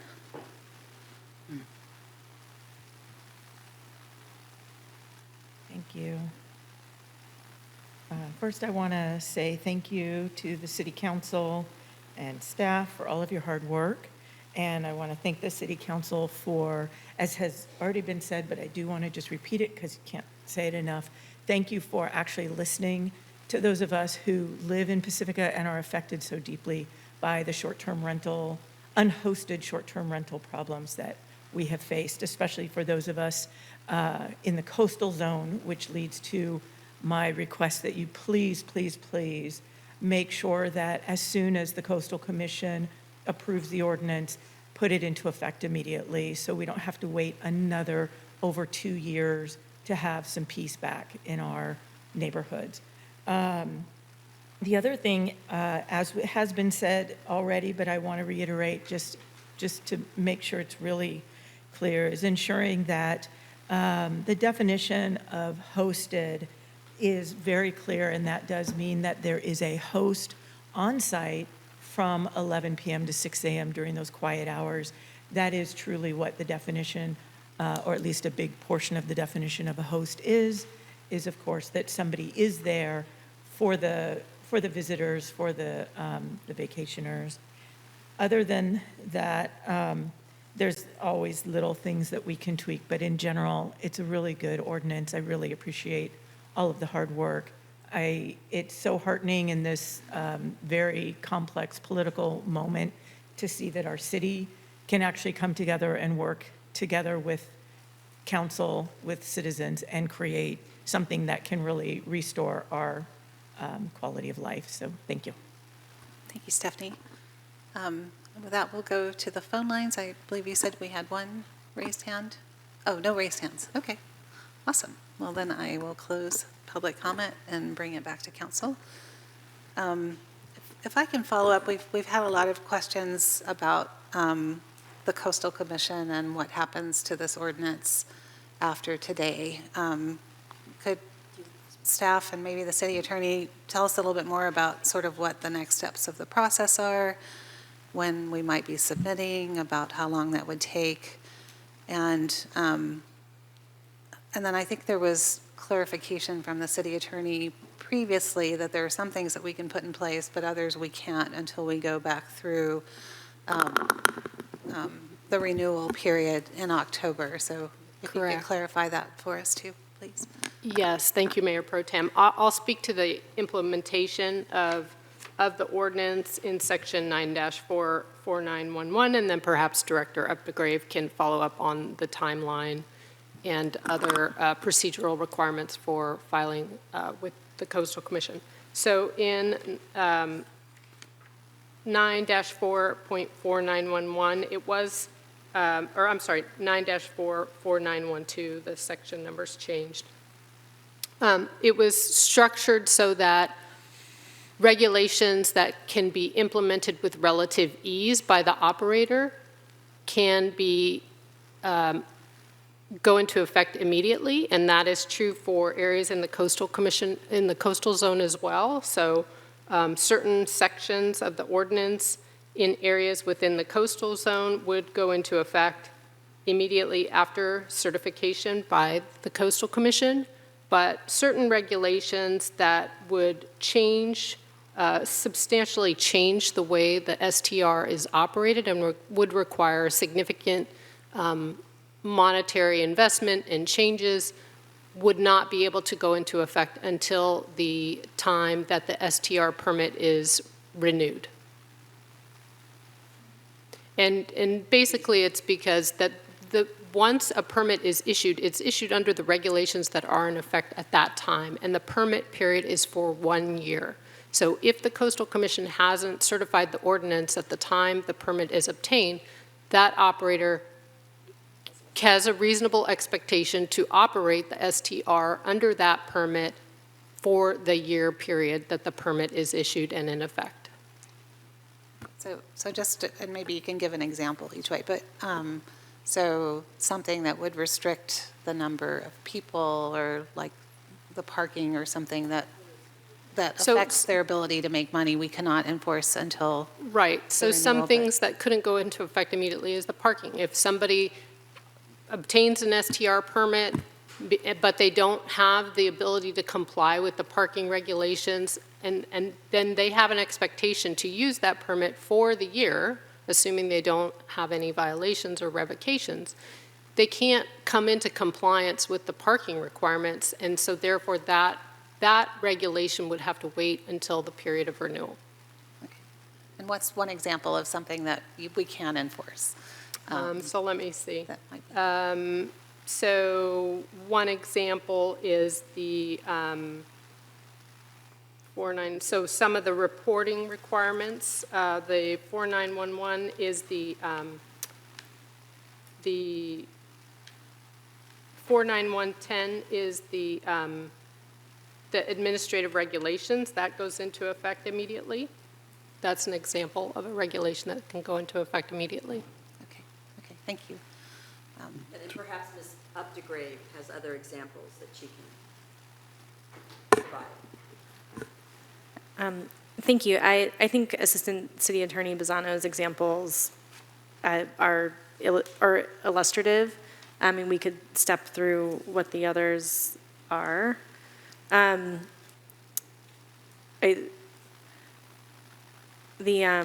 like, I think another example of one that couldn't go into effect right away is the hosted versus unhosted, because the permit would have been issued under the current regulations that aren't in effect. In terms of the amendment process, once this has been adopted, we'll need to file for a local coastal plan amendment with the Coastal Commission. It could take anywhere from 6 to 12 months to go through that whole process. So we'll need to prepare the application, submit it, work with Coastal Commission staff, and then take it to a Coastal Commission hearing. So there is a chance that this could be done before the next period? Yeah, I think it really depends on the coastal, largely depends on the Coastal Commission process. Mayor Pro Tem Bowles, when you say before the next period, I just want Yeah. to clarify. You're right, that's not this year, it's next year. 26. So yes. In terms of the process with the Coastal Commission, what I would add, based on our prior experience, for example, for the STR cap process, is we would anticipate we'll diligently, prepare. Community Development Department has a lot of priorities, but we'll prepare the submittal, and then typically there will be a lot of data requests and questions coming back from coastal staff that can often be very time-consuming, and we'll have to work on that, working with coastal staff towards a complete application. And then that timeline plus the timeline after that from when they bring it to hearing is really largely out of our hands. So we can't predict when that will be. They typically, I think, have a 90-day period to bring something to hearing, but they can grant themselves an extension up to a year. So, it's really out of our hands on how long that process will take. Okay, thank you. And Mayor Pro Tem Bowles, just to reiterate, the regulations that go into effect immediately are in 4912, and it specifies the exact sections that would go into effect immediately after certification, and then also the sections of the ordinance that would have to wait until that renewal period. Okay? Okay, great, thank you for that. Okay, with that, I'll open it up to council members. Could I ask a follow-up question to that? Is there something that precludes us from putting in this ordinance some verbiage, something to the effect of when we renewed the licenses in this October's license round, that says that our new ordinance will apply upon Coastal Commission approval? Well, the law that applies to the permits is that's in effect when they obtain the permit, right? And we can certainly advise them that the laws are changing, but we don't know when the certification is going to happen. We don't know what the Coastal Commission is going to do in terms of the submittal. So adding that type of disclaimer won't negate the fact that we've issued a permit for a period of 1 year, and they could argue that they're entitled to use that permit for the year-long period. Is maybe a better question for Kevin, is there a reason that we can't shorten the permit period?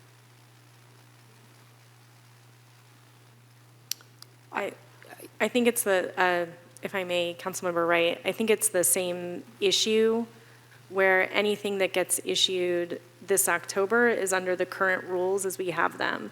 And the current rules as we have them allow for 1 year.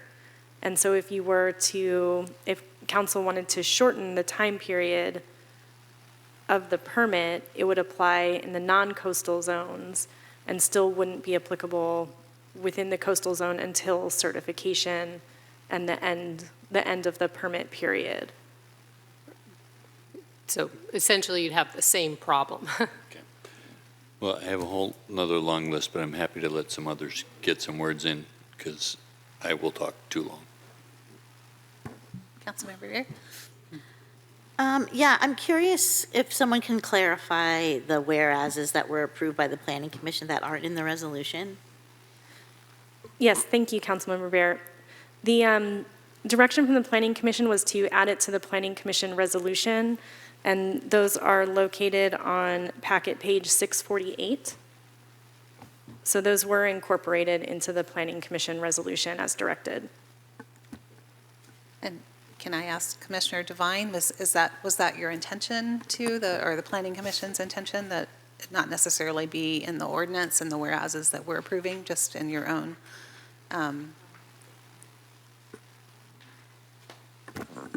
It was our intention for them to be in the ordinance. To be in the ordinance? Correct.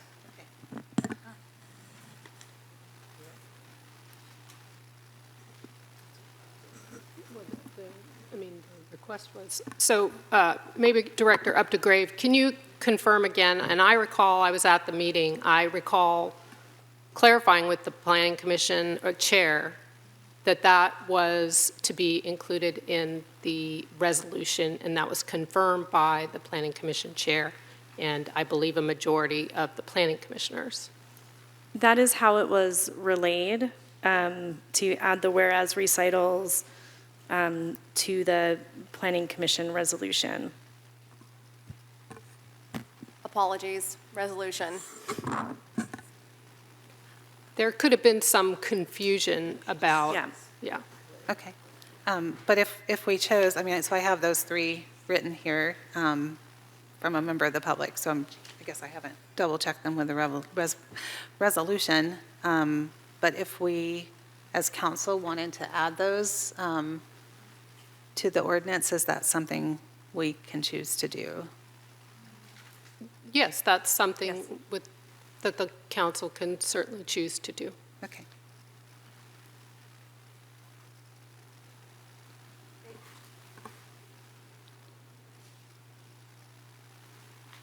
Yeah, I have a question about the inspection, the home inspection. Is there a fee? Is the city going to pay for it? Because I see the permit is only $150. So to get a license, I'm not sure if that is correct. I think that might be the business license. The Business STR license. license is a good deal more than that. The STR permit. Yes. And then the home inspection. The permit fee itself, I believe, is around $1,700, Councilmember Espinoza. The city council has not identified what the inspection fee will be. And when does that happen? I saw that, that's on packet page 636. It says the council will establish the fee for the inspection. When and how does that happen? So to establish a fee, the staff would have to prepare an agenda item and a resolution and bring that back to the council for consideration. And to answer Councilmember Espinoza's question, the applicant would be paying the intent is, the fee hasn't been established, but the intent is that the applicant would be paying the inspection fee. It will be for both hosted and unhosted, is that right? All Okay. STRs, yes.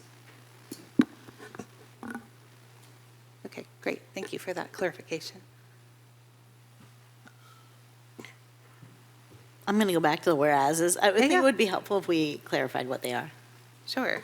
Do you mind reading them? Or? I have them written from a public comment, but I would just wanna make suggest sure. that Planning Director, Community Development Director Updegrave maybe read them from the Planning Commission resolution. Certainly. So again, I will refer to packet page 648. And just give me a moment to navigate to that. So these are on the Planning Commission Resolution 2025-006, and they're the three whereases at the bottom. So whereas the California State Legislature has declared housing as a statewide concern, and whereas preservation of existing housing is an integral component of the City of Pacifica housing element, and whereas the stock of naturally affordable housing that comes from multifamily complexes is being impacted by short-term rentals, reducing affordable housing. And those were the three that were added. Thank you so much. I think they're really important. So I would like to see them added. I agree with that. Wholeheartedly. Okay, so that's three, so if we can include those in the resolution. And then sorry, go ahead. Sorry, I apologize. So I just wanted to mention that that's an amendment that could be made at the time a motion is introduced. Great. Okay. And then the adding of the compost is something, obviously, that should be there. Well, but I think there's. Yeah, it is in the ordinance. It is on packet page 638. And again, I was on that page, now I gotta navigate back. It's okay. Under subsection D, The operator must provide the following materials electronically to short-term renters before arrival and make available printed materials at the site with the following. Number 4 includes trash, composting, and recycling disposal requirements, including collection time and date, and instructions. Thank you. And it's also a requirement under subsection H. They have to comply with the garbage collection and recycling requirements of the Pacifica Municipal Code. Okay, but then on page 640, it says short-term rental use shall comply with trash and recycling and scheduled solid waste pickup, but it doesn't mention composting. So is it possible that we could just add that word in that section also? We don't think it's necessary. I mean, that's talking about the trash and recycling containers more than anything, and regardless of whether it's in this short-term rental ordinance, but it is twice, it's also just a general requirement in the Pacifica Municipal Code that residences comply with the composting requirements of our waste ordinance. So we can add that, we can certainly add that term to you, although, like I said, we don't think it's necessary. But,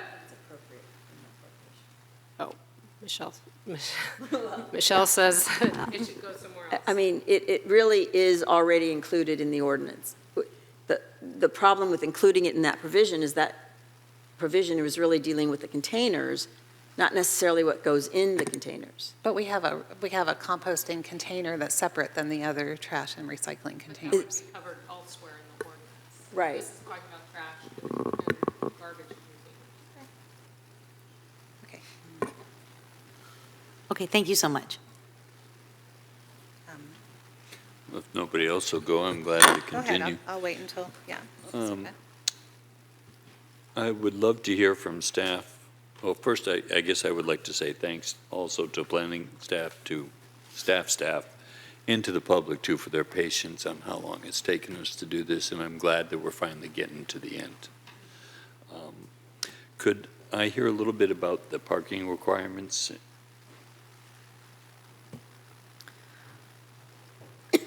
Thank you, Councilmember Wright. The parking requirement had initially, I need to pull it up, I apologize. No worries. The reason I'm asking the question is for a house that has 6 bedrooms, I would seriously doubt if they would meet the parking requirement. And what I'm trying to get to is, would the parking requirement help address that issue? The original direction that the council gave for parking was, it is just taking me a moment to find the Control F parking pulls up about 1,000 items here, so I apologize, it's just taking me a moment to find it. And I don't know, Assistant City Attorney Bazzano, if you happen to recall the section. While you're looking that up, why don't I ask Kevin a question? The Planning Commission had recommended splitting the requirement so that council's original direction would apply only in the coastal zone and then would be less outside of the coastal zone. And the city council at our last meeting had directed to go back to one citywide provision, which is what is reflected in the ordinance now. So it's 1 parking space per bedroom would be directed. Right. So Director Updegrave, I think the original was that within the coastal zone, there would be 1 off-street parking space, and then outside the coastal zone, it was required 2 off-street parking spaces.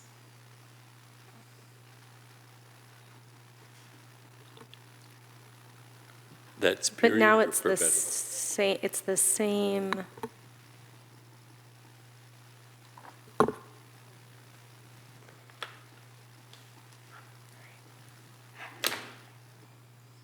I think I'm getting closer to finding it.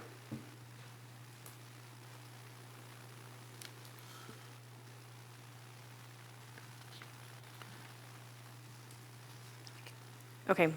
It's on packet page 639. The short-term rental must provide at least one off-street parking space per legally permitted bedroom being utilized as a short-term rental, which shall be dedicated and available to short-term renters during the period of rental. And so that would apply citywide. Okay, that satisfies me on that issue. Kevin, about how much revenue loss do we expect for implementation once this is implemented? We have Assistant City Manager Yulia Carter on Zoom tonight, and she can speak specifically to the financial impact. Sorry about ruining your vacation, Yulia. No worries. Julia Carter, Assistant City Manager. So we provided fiscal impact in the previous study sessions, and the estimated impact for this ordinance implementation would be between 1.4 and 1.5 million once the ordinance is fully implemented in coastal and non-coastal zone, which, as discussed this evening, will take a while. Okay, and while we have you online, there was some mention of much increased administrative cost for managing this. What is the expected cost for that in addition to the revenue loss? So there are a number of administrative items that would be required. So one was mentioned earlier today, the inspection. We don't have a hard estimate on this yet. But I believe staff is working on this. And the tax and fee compliance cost is already known. So the council may remember we already increased the budget and by 75,000 to accommodate this cost. So the estimated new cost of tax and fee compliance would be about 125,000 a year. And what about increased enforcement cost with more rules? Was that considered? This number does not include the staff internal cost of enforcement and additional enforcement of regulations. Okay, and this is just a third-party cost. That's what I'm mentioning. Yeah. And then, Kevin, could you speak a little bit to what are the consequences for unregistered STRs if we catch somebody doing it without a license? Well, I actually would defer that to Assistant City Attorney Bazzano to speak to our notice of violation and enforcement procedures. Correct. So if a short-term rental is operating without a permit, they would be in violation of our ordinance, our short-term rental ordinance, existing and potential future ordinance. They'd still be obligated to pay any transient occupancy taxes that were incurred or outstanding during their operation as a short-term rental. And there may be other fines and fees and penalties that are owed. How do we estimate their revenue from that we missed out on DOT? So Assistant City Manager Carter might be able to answer this in a more succinct way, but typically what we do is we estimate what the revenue they had during their operation, looking at various sources such as postings, websites, et cetera, and then the tax assessor develops an estimate on what is owed, and they are provided an opportunity to respond and refute that estimate, but ultimately they're obligated to pay. But if you're asking for an estimate of what we think those costs might be, that would be impossible to estimate, because it depends on the individual violation, and it would also depend on the individual STR permit operator. In your opinion, is it sufficient to act as a deterrent? Would the fines and penalties be? I mean, that's also really difficult to answer. I mean, it probably will for some, but not for others. Okay. And then, Kevin, could you speak to enforceability a little bit, please, of the whole ordinance in general? So has kind of alluded to and has been mentioned, enforceability is really important. When the ordinance goes into effect, our implementation of this will begin with, and our enforcement efforts. One of the goals of the ordinance revisions is to make the requirements very clear and concise, so it makes enforcement more clear. What we can't predict is the amount of enforcement that will be required, how many will comply, how many are not, how many will operate illegally. So, and there's certainly very restrictive provisions in here that will be very difficult to enforce, may require, audits financially per STR in some cases, and different actions that will be very time consuming. So the whole program, the whole implementation and enforcement is going to cost a lot, be very staff intensive, and we will be doing our best to do that. And then could you speak to, someone speak to platform accountability? So the proposed ordinance, per council's direction, does include a provision regarding platform accountability. It's modeled after the Santa Monica ordinance, and it provides that they will, before they, they'll disclose to the city on a regular basis rental listings located in the city. They're going to be able to check, cross-check any listings that the city has on STRs, the permitted STRs, and they will not, advertising platforms shall not complete any booking transaction for a short-term rental unless it's listed on the city's registry. Thank you. With that, my questions are answered. I'm prepared to make a motion whenever you're ready. Yeah, I'm not ready yet. I've got a few questions if you're going to jump in. So I did want to talk about enforcement a little bit in terms of the permit revocation on packet page 641. So this is item B towards the top of the page. So it says the administrator may revoke the short-term rental permit at the administrator's sole discretion, and then it lists, well, it says, I'm sorry, let me just keep reading. After making a determination that the operator has violated any of the provisions of this article or is operating the short-term rental in a manner that is detrimental to the public health, welfare, or safety. And then it says it may also be revoked for these 6 items that are listed down below. And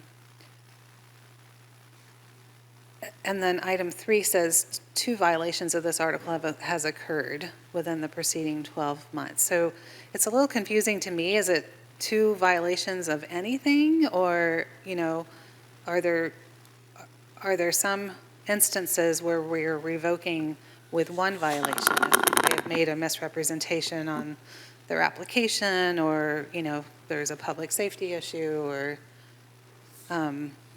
Yes, so it could be 1 violation or it could be 2 violations. It's all at the administrator's discretion.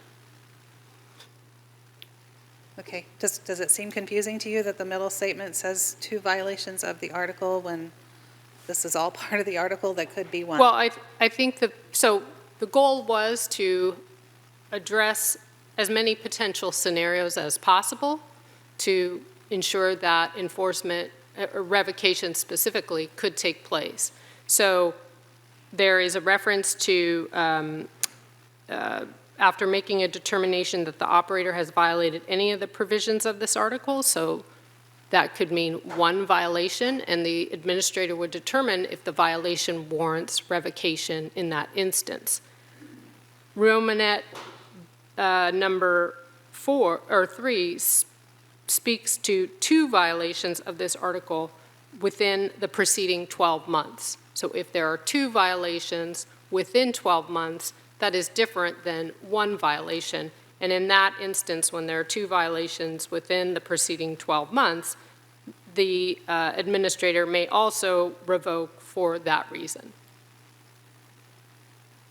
Okay, so basically, something like a noise violation wouldn't be one of these immediate revocations, but 2 noise violations Right. would Right. coordinate under this, okay. Okay.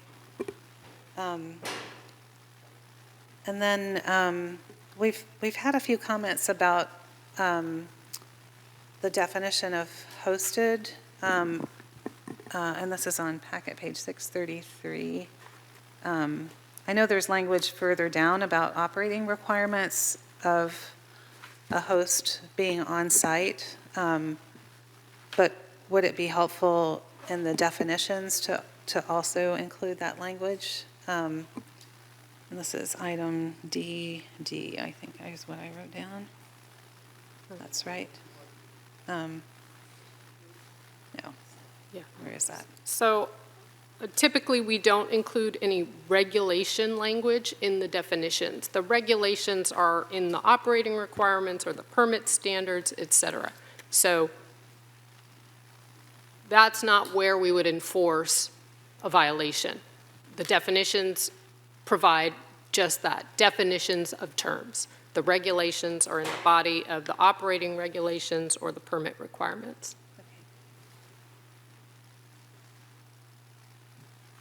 And so somebody saying, well, I looked at the definition and it didn't say anything, that's not a defense. I mean, the regulation is what we would be enforcing. Okay. I just want to make sure it's very clear to someone who's, filing an application that's, right, that they understand their responsibility as a host, and not, yeah. Yeah, well, if they're just looking at the definitions, then they're going to have a lot of problems with that. Right. Okay. Yeah. Okay. All right, well, I think that's all I have. There was a question about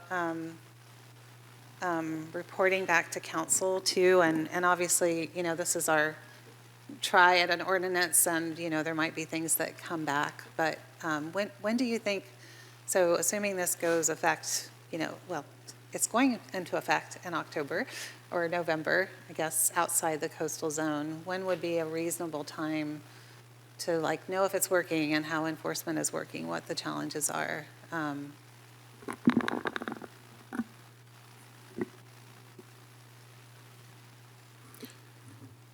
don't have an immediate answer on what would make sense. I know there's aspects of this regulation, transparency and web portal and such that information will be transparent. I guess I would defer to see what time period it makes sense to report on how the program's going. There will also be the Coastal Commission process underway, and so in a way there's not if the intent of the reporting out is to consider changes to the ordinance, you wouldn't want to do that while you're in application to the Coastal Commission. So, I think there will also be some questions from the Coastal Commission, as it proceeds along or before it goes to hearing about what the effect has been in the non-coastal zone. I'm sure they'll be interested to learn that because they're interested in, lodging near the beach, right? So generally, so. Right, and there'll be data that you're presenting as part of that, so that's a good time for our public to listen in to see how things. I think so. So I don't have a specific month, but we'll just keep it in mind. And Okay. Thank you. Well, I just want to take a minute to thank everyone in the public who's really been patient with us all this time, and also for all the research that you've done. It really has been a couple of years now to get to this point. And anyway, we're hopeful we're making some good changes that'll improve our housing stock and our community livability, while also maintaining some tourism here too, and some revenues for the city, as we bring people here under better rules that also protect our neighborhoods. So with that, I'm happy to entertain a motion. Well, I also want to thank everybody too. I want to thank staff. I know it's been hard. I want to thank the Planning Commission. Yeah. All the work that you do all the time really matters to us, and so thank you. I think I saw another planning commissioner out there. Oh, Marge. Yeah. Davis, yeah. A couple. Uh-huh. Thank you. Thank you so much. And then I just wanted to make a real quick comment about the ADUs. I know there was a couple comments about that tonight, and just so folks understand that the original pretense for our ADU ordinance was for naturally affordable housing. And so that's why I think it really does belong, just how it is written out here in the ordinance. That's it for me. In that case, I'm prepared to move, as we said we were going to amend, including the composting as well. You might need to be a little more clear I than think that. There was two items Right. that you said we could amend with the motion. I think the composting they said was already in here, Yeah, and the we didn't need composting to is not add it. necessary to Composting wasn't amend. one of Just the whereas recitals. Okay, then the whereas recital. And we need a second. I'll second. And please vote.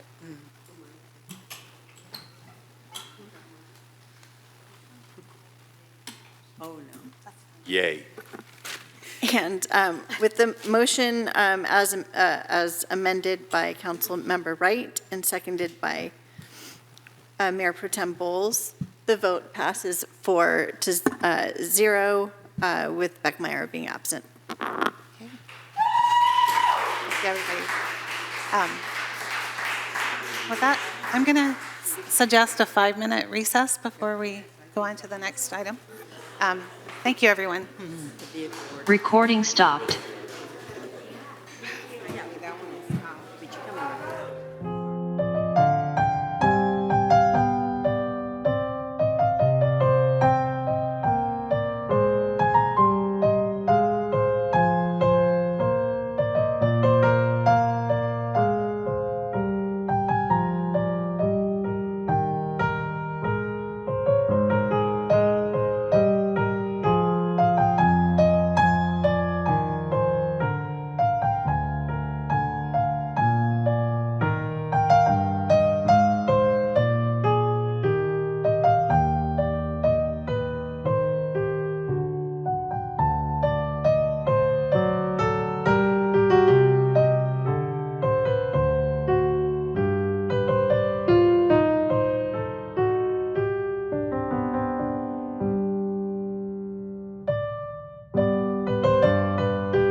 9:15 p.m. And moving on to agenda item 11, introducing of an ordinance of the City Council of the City of Pacifica to amend the section 5-2.03 violations and abatement related to our parking rules. And welcome, Police Chief and Captain. I'll turn it over to you for a presentation. Thank you. Good evening, Vice Mayor Bowles, council members, Maria Sarasua. I proudly serve as your police chief. I have with me this evening Captain Vicente Romero. He is our Operations Division Commander. Good evening. Good evening. Tonight, our presentation will provide a brief overview of Pacifica Municipal Code Chapter 2, which outlines local regulations concerning vehicles parked for 72 hours or more. We will also present a recommendation to adopt a resolution authorizing amendments to several sections in Chapter 2. These proposed updates are intended to enhance public safety, improve enforcement clarity, and support a balanced approach that considers both neighborhood concerns and community needs. California Vehicle Code 22651K authorizes law enforcement to tow vehicles that have been parked or left standing on public roadways for 72 or more consecutive hours in violation of a local ordinance. The purpose of Pacifica's 72-hour parking ordinance is to balance the community's need for accessible street parking with effective and equitable use of public space. This ordinance also serves to prevent long-term storage of inoperable or abandoned vehicles, which can contribute to neighborhood blight and reduce the availability of parking for residents and visitors alike. The Pacifica Police Department has received a significant increase in complaints regarding vehicles not complying with the 72-hour parking ordinance. These complaints are not limited to recreational vehicles. From January 2024 through June of 2025, the police department responded to 2,047 complaints involving passenger vehicles violating the 72-hour parking ordinance. Common concerns include vehicles being moved only a short distance from their original location to avoid enforcement, illegal dumping and the presence of hazardous material, obstruction of sidewalks and pathways impacting pedestrians and bicyclists, and the use of propane tanks to cook food on sidewalks. These ongoing issues have created challenges for maintaining accessible street parking and ensuring pedestrian safety, particularly in business districts and neighborhoods. Currently, Chapter 2 of the Pacifica Municipal Code does not specify a minimum distance that a vehicle must move to comply with the 72-hour parking ordinance. As a result, the Pacifica Police Department is unable to take enforcement action against vehicles that move only a short distance from their original location to avoid citation or towing. This limitation undermines the intent of the ordinance and hampers efforts to address long-term vehicle storage on public streets.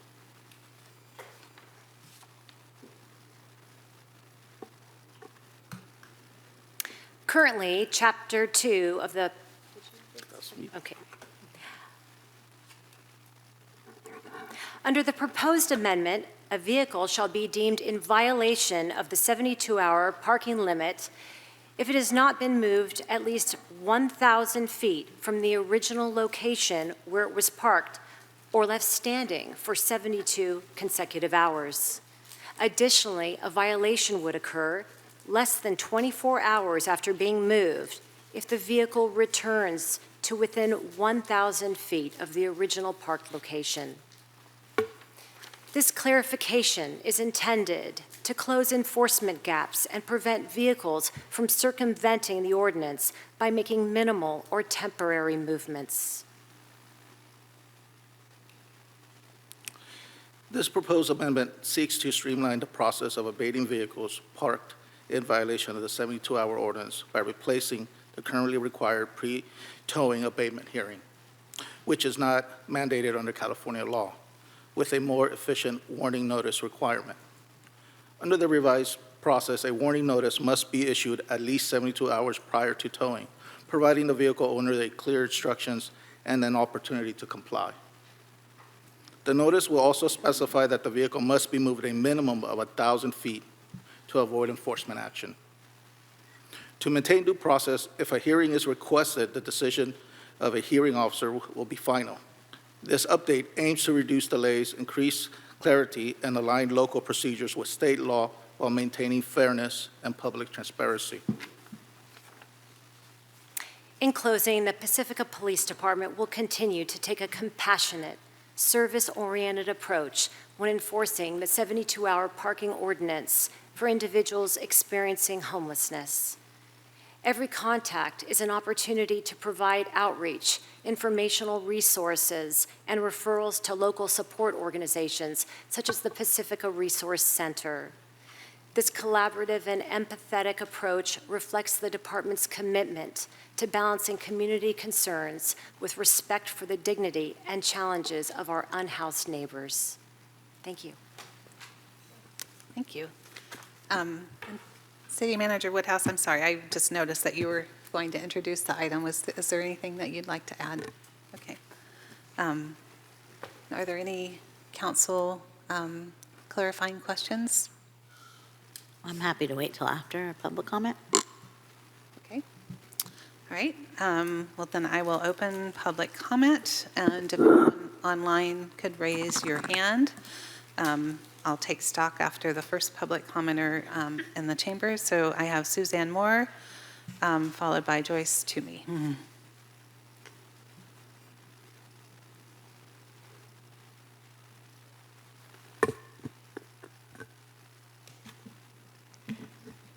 Honorable council members and staff, Suzanne Moore, Sitting Board Member for Healthcare for the Homeless and Farm Workers Board and the Pacifica Resource Center. The remarks this evening are my own. This amendment requires us to consider both ultimate goals and unintended consequences. If our ultimate goals are to house our homeless and promote public safety, I understand from the report from our police chief and captain that there are some public safety goals that are perhaps to be attained. But otherwise, I don't know if it really moves the needle that much on housing. If we want to avoid unintended consequences, then we might want to reconsider these ordinances. This evening, I suspect there are not many homeless here, and I humbly don't want to represent them, but I do want to remind us that the homeless population have been traumatized, and we don't want to necessarily re-traumatize them. We don't want to exacerbate loss of shelter for those who are unable to pay fees, and we don't want to reduce legal pathways for vulnerable Pacificans. So we may want to reconsider some of these amendments. My neighbors this evening have told me many stories that I have to listen to about things that they have perceived. And I realize that RV parking on the streets that were previously designated as legal parking for oversized vehicles has been distressing, and I understand this. But let's consider options that bring us closer to our goals, and let's consider facts to guide us. Fact, over 70% of Pacifica's homeless were previously housed and priced out of their housing. Fact, wages have not kept up with the cost of housing, leading to financial constraints and affordability issues. In fact, affordable housing is scarce, and for every 6 families, there is 1 unit available in their price range. Until we have affordable housing, we need to help both our unhoused and those at risk for homelessness, and our creativity and energy and compassion should be focused on those efforts. So I recommend to council to really think hard about these amendments and study options, and perhaps direct staff to study further options for Pacifica's unsheltered and those living in vehicles. These options, which redirect vehicularly housed folks to overnight respite parking which could take the strain off of city streets and provide access to resources that can ultimately lead to permanent housing. So please consider the possible repercussions of these amendments this evening, and thank you. Thank you, Suzanne. So Joyce Toomey, followed by Ava. Mayor Pro Tem Bowles, I'm also confirming no raised hands on Zoom. No raised hands. Okay, great. Thank you, Emily. I was the only one that didn't thank you guys for all the hard work that you guys do. And I really appreciate you, Chief Saratosa, for getting this through, because the way I look at it is when people have to move every 72 hours, 1,000 feet, it's not going to make it all cozy and homey for them to just set up shop. Most of the people in the RVs are not destitute. They're people that don't want to work. And they work on the streets out of their RVs. I'm not saying the ones through the Resource Center. They've got a great program going. And if they can add on, great. And if it's under control, great. But there are hundreds of other ones out there that are just flooding in from the city, from Half Moon Bay, from, I forgot all the places, Berkeley even now. I mean, it's crazy. We're going to get just overrun because we're just welcoming everybody in here. We don't have the room for everybody. The people that are here and go through the program correctly, that's great. But I know personally from the ones that we got stuck with in that short time that they were working a business out of their 3 RVs, and they were so disruptive that we had a lot in common with the temporary renters, the noise, the garbage, the disgust. But anyway, I love what you had to say. Thank you very much. So I want to thank you again for getting this through so fast, because the sooner that they're not comfortable and can't just settle in and create their own little community and harass their neighborhood, the better. I mean, if they have to move every 3 days 1,000 feet, they won't be as cozy as they are now. So one more minute. So again, people are coming from San Francisco, Half Moon Bay. They're Berkeley now Berkeley, for God's sake. So they're going to come here because we are just too easy on letting them come in. We got to top it off somewhere, people. And this, I think, 1,000 feet is going to make them uncomfortable. It's going to be too much work for the ones that don't deserve to be here. So get them out. Thank you. Ava, followed by Ellen Hay.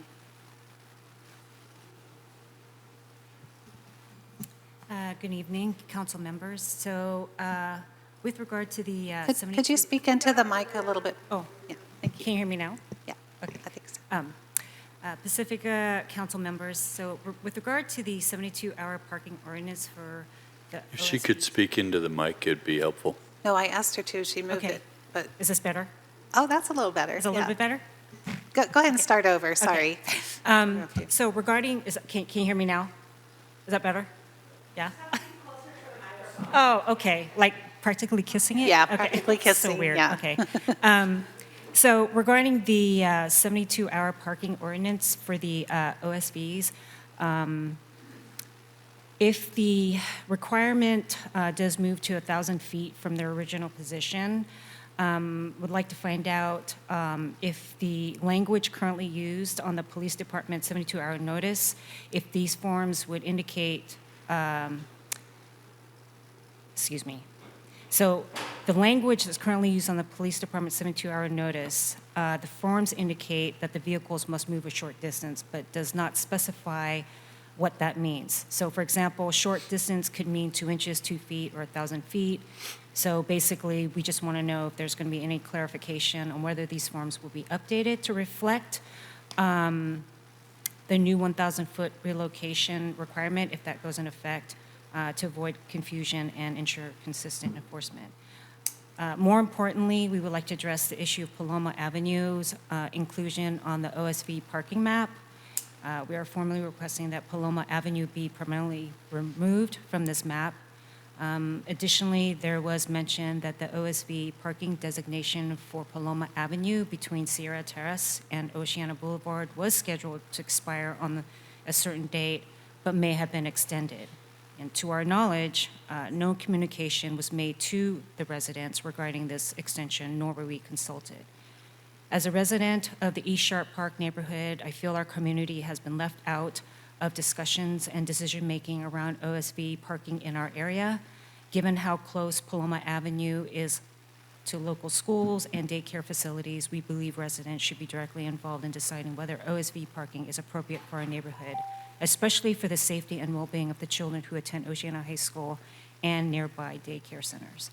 We appreciate your attention to this matter and look forward to improved transparency, community inclusion, and clear enforcement practices moving forward.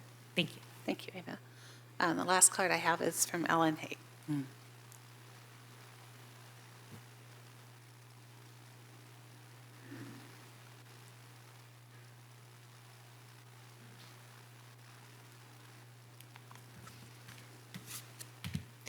Good evening, City Council. I'm Ellen Haig, longtime Pacifica resident and leader with Faith in Action Bay Area.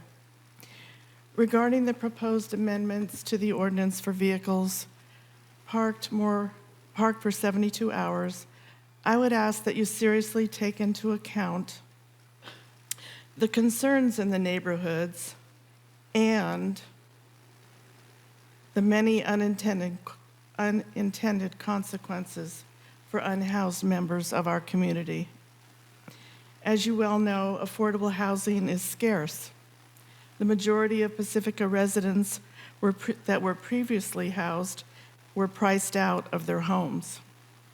I urge you to decline these amendments and direct staff to study further options for Pacifica's unhoused.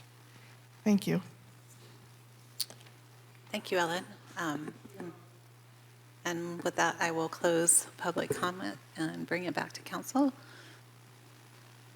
Does anyone have questions? I'll just ask one that was asked by Ava. So the current 72-hour notices obviously don't say how far people need to move, but if the ordinance passes tonight, will those forms be updated with more clarity? Yes, the forms will be updated and officers will be provided training with the updated changes. Okay. Thank you. I have some questions, but I'm going to let you all go first. So. And Mayor Pro Tem Bowles, I just want to clarify, tonight's the introduction of the ordinance. The adoption of it will come back to council on August 11th, and then the ordinance goes into effect 30 days following that. So just to be clear about that. Thank you for that clarification. I appreciate it. I do have one quick follow-up question. I don't know whether it's best for Kevin or police staff, but just to get the timeline understood. If somebody parks for 72 hours, then you get a complaint, then you go out, then it's 72 more hours, then you post a 72-hour notice, so then now we're at 9 days, right? Before you can tow? No, the procedure is, once we get a complaint, an officer will respond to the location, identify the vehicle, and if it's positioned where the complaint is, then the vehicle will be marked, and then you place a notice on the vehicle advising the owner of the vehicle of the complaint, and the notice to move the vehicle after 72 hours. Once the 72 hours is completed, then the officer will come back and to determine if there's been compliance. If not, then the officer has a few options on how to address the issue. So what is the shortest period of time and what is the longest period of time to resolve that issue, and how long before citizens should reach out? Should citizens wait 72 hours to make a complaint, for example? So each situation is different depending on the set of circumstances and also the availability of staff. Obviously, with our toll companies, they're going to play a role in this. But our intention is, once we have a complaint and we determine that there's a violation, we intend to enforce it if that's the route that's appropriate at that time. So it can be as soon as after 72 hours of the initial complaint, or depending on the set of circumstances. Okay, thank you. Thank you for your presentation. So I do want to clarify, so this is complaint-based? correct? So it can be both and. It can Okay. be generated from complaints, or it could be officer-initiated activity. And so I guess I'm concerned about residents and parking, and so maybe we can clarify that a little bit. So if I, like I am, going on vacation for a week, and my car's out in front of my house for a week, and then somebody says I have to move it after 72 hours, then what? Like, I'm concerned about residents. And I think what's important is that officers have discretion in their decision-making, and they have the flexibility. And what our officers in the Pacifica Police Department will do is take action that's procedurally just. So in that scenario that you described, I think it's very reasonable, someone going off on vacation, and neighbors really looking out for neighbors and letting the officers know on scene what the circumstances are. So there is some adaptiveness, flexibility in decision-making. The officers are trying to go out and do the right thing, and I trust in their judgment to make appropriate decisions in that situation. Can you talk a little bit about how you're working with the PRC now for our unhoused residents that are living on the streets? And I know there's a relationship where you have a special officer that works hand in hand with the PRC. Anyway, just to the concerns about harassment and so forth, yeah, how would you respond to that? So Captain Romero currently serves as our liaison with the Pacifica Resource Center. Would you like to discuss your interactions? So you're correct. We have an officer that's assigned that typically works on a regular basis with the Resource Center. And what he does is when he goes out in the field and he encounters individuals living out of their vehicle, he'll reach out to them, connect with them, try to identify what the difficulties are. And then usually what he'll do is he'll get into contact with the Resource Center, and they work in partnership together and make resources available to the person that's living out in their vehicle. And then there's continuous follow-up. But for the last 18 months, we have been working closely with the Resource Center, and it's been a great partnership, and we've been able to help many individuals and get housing or also participate in a temporary parking process there. So it's been very effective, and our intention is to continue doing that. We always want to provide services and also make sure that we're supporting our community.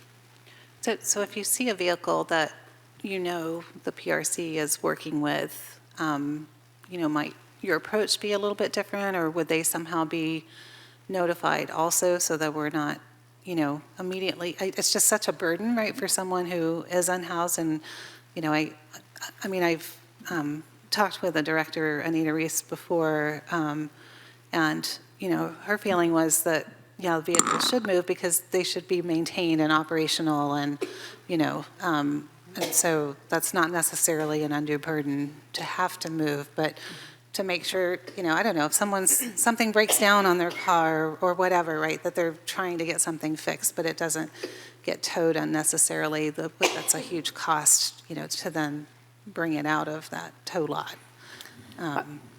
Vice Mayor Bowles, I share your perspective wholeheartedly.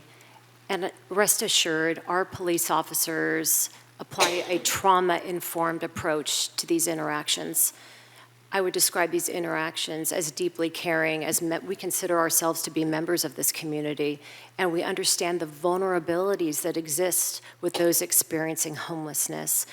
To provide a balanced perspective, I will share that what we find is that most occupants of these vehicles that we come into contact with are not experiencing homelessness, but that it is a lifestyle decision that they enjoy either living in their RV or in some other circumstances, and they decline services from the Pacifica Resource Center.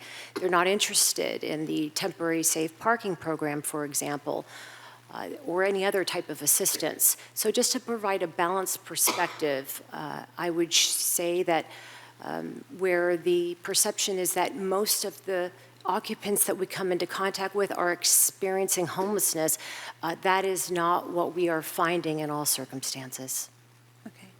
And I heard you say that, I mean, there's websites like Van Life and so forth, right, that are encouraging people to come on vacation here and park for free on our streets. And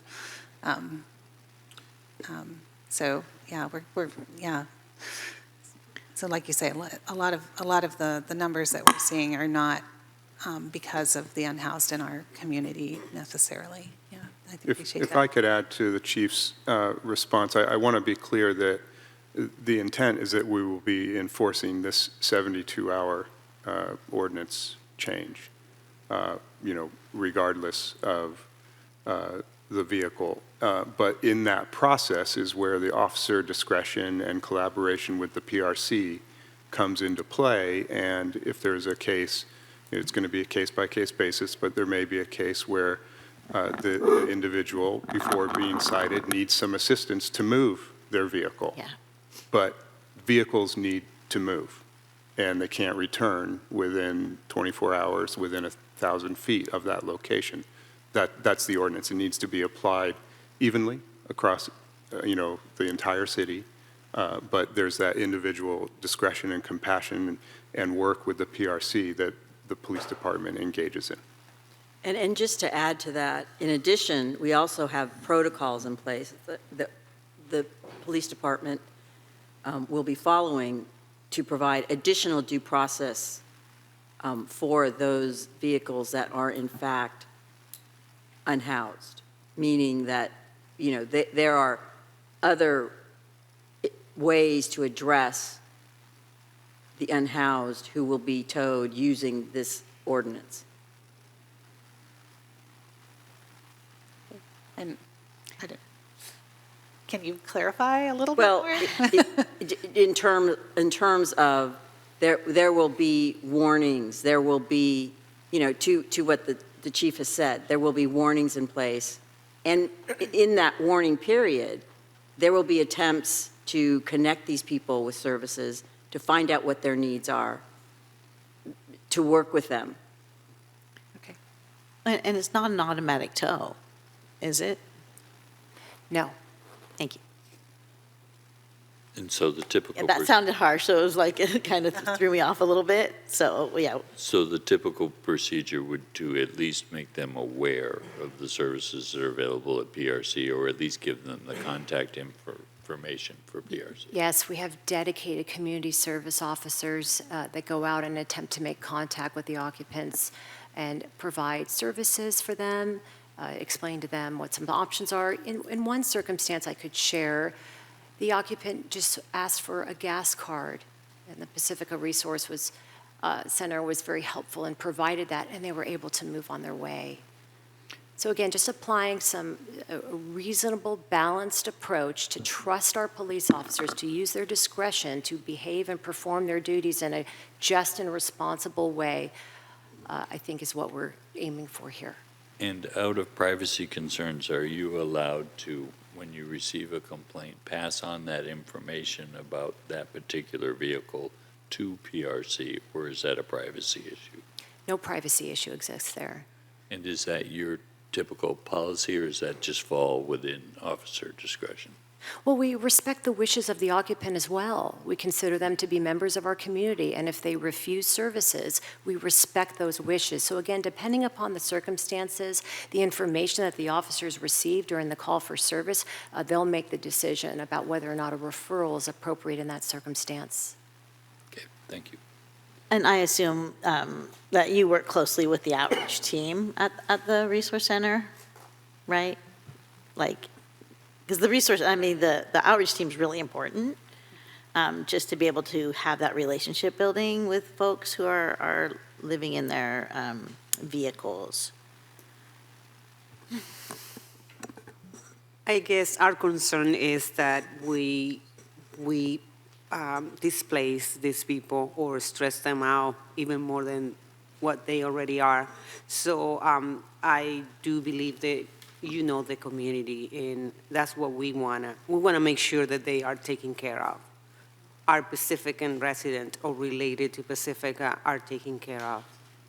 And but I do know that we need to work on those enforcement not for the people who really need services, but for the ones that are using our services as a lifestyle. Councilmember Espinosa, thank you for that comment. I would also add an additional perspective, and that is many of the occupants are not from Pacifica. Many of the occupants are not Pacificans. And that was something that we had to find out, is where are they coming from? And in public comment, again, I heard that reiterated. There is advertisements on the internet that Pacifica has become a destination location for people who want to live the RV or van life, as you had referred to it, with really no consequences or enforcement action. So again, a balanced approach that appropriately addresses and mitigates this issue, whether they're experiencing homelessness or the occupant has decided to come to Pacifica as a destination location, is really where we'll use our best judgment to serve. Well, thank you so much, because we do want to take care of them, all of us here. I appreciate you bringing this forward as a way to help you do your job too. I know, I mean, a lot of people have been calling in about the 72 hours and then not understanding, you know, why, and I don't think we even understood that there wasn't a distance until just recently either. And so I think just having clear rules and expectations that people follow the rules, you know, with some grace, you know, to those that are most vulnerable that, you know, the PRC reaches out to. Just one last question. Is it possible to, because I don't see Anita or anyone from the PRC here today. I don't know if they've been notified, you know, about this coming up, but to work with them on like a notice and how to communicate to people ahead of time before the ordinance comes into effect so that they're aware. We've had excellent experience working with Anita, and more specifically, Marina actually has been a wonderful, we consider them to be our partner in public safety. And so with each of these circumstances, when it feels appropriate to reach out, she's been very helpful. They've been an excellent resource. Sometimes we speak with them on a weekly basis regarding some of these individual cases, and they really serve as case managers in helping us resolve the issue. And have you had discussions about this ordinance with them prior to today? I haven't specifically about this ordinance. We were going to wait to see what the approval was, and then again speak with them and come up with a cooperative way that we can work together. Okay, great, thank you. And again, this is about moving vehicles, right? So it's not about displacing people, it's about moving the vehicles. Right. And I appreciate what you said about, you know, your car needs to be running, right? So I appreciate that part. I also appreciate just how this appears possibly to our community. And I guess it's just really important that we try to make sure that we hear our entire community and hear them and then respond to what they're saying. And there's been just so many complaints about vehicles that aren't moving that I think this is one way that we can address that. And then trusting the partnerships between the Resource Center and the Police Department. It's too bad that the Resource Center is not here tonight. But again, this is about moving vehicles. And if it's, you know, there has to be compassion in this. Compassion for the folks living in vehicles, compassion for the folks who are experiencing, like, vehicles parked across from their house for a very long time, or like in my case, in our neighbors once upon a time had major vehicles all up and down the street, big ones, little ones, broken down ones on the grass. I mean, so there's all of these kinds of issues that are happening in our community too. This is not a targeted issue. This is really about moving vehicles. So it's a hard one. And I think we need to figure it out, how are we going to solve the homelessness? We need to move them forward to getting jobs, housing, not only giving them a place, but we need to move them forward. So I'm sorry, you can't do that. I'll have to ask you to leave, or at the police too. We can't have interruptions. Thank you. I would like to see, what are we going to do? Get them to get trained, get them to, to get someplace. Not just like, it's good to get help, but also need to move forward to housing, to have a plan to get a job, to get permanent home. So, and there is something that we might have to work on as a.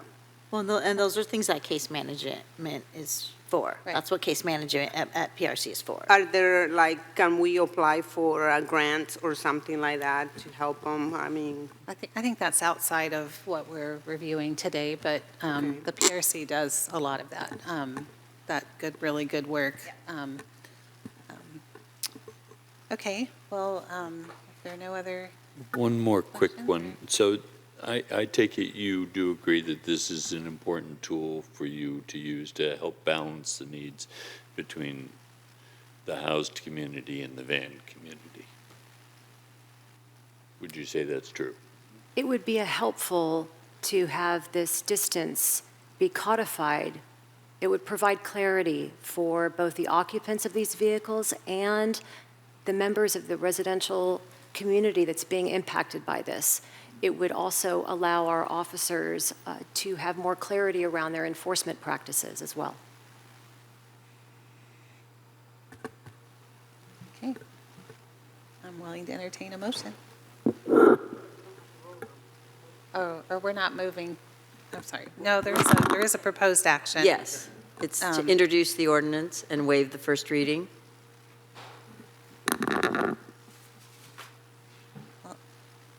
I'm willing to do it if nobody else is ready to jump in. So I move to introduce the ordinance, waive the first reading, and introduce by title only an ordinance of the City Council of the City of Pacifica to amend Section 5-2.03, violations, abatement, Section 5-2.05, notices of hearings, Section 5-2.06, hearings, determinations, and repealing Section 5-2.07, appeals, and Section 5-2-08, removal within Chapter 2, vehicles parked for 72 hours or more of Title V of the Pacifica Municipal Code related to parking exceeding 72 hours, and find the ordinance exempt under the California Environmental Quality Act. Do I have a second?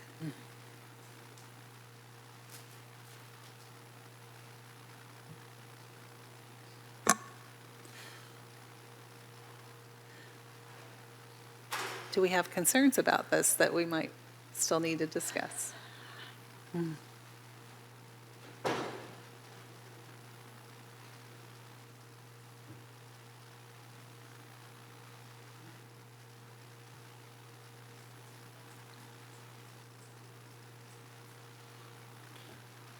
I feel like we're going to make things difficult for somebody no matter what we do.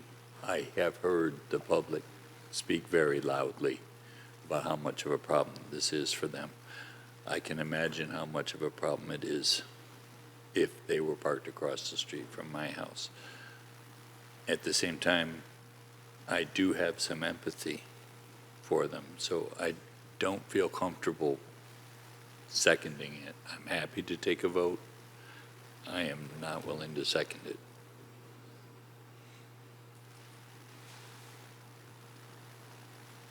Well, if I don't have a motion, then the second, then the motion fails. So, I'll second it. Mary seconded it. Is there any other discussion before a vote?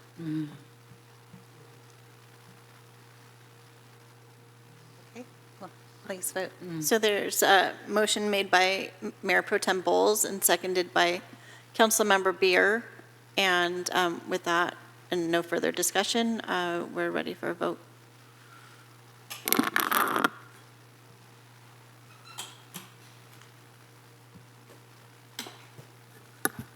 With the motion made by Mayor Pro Tem Bowles, seconded by Councilmember Beer.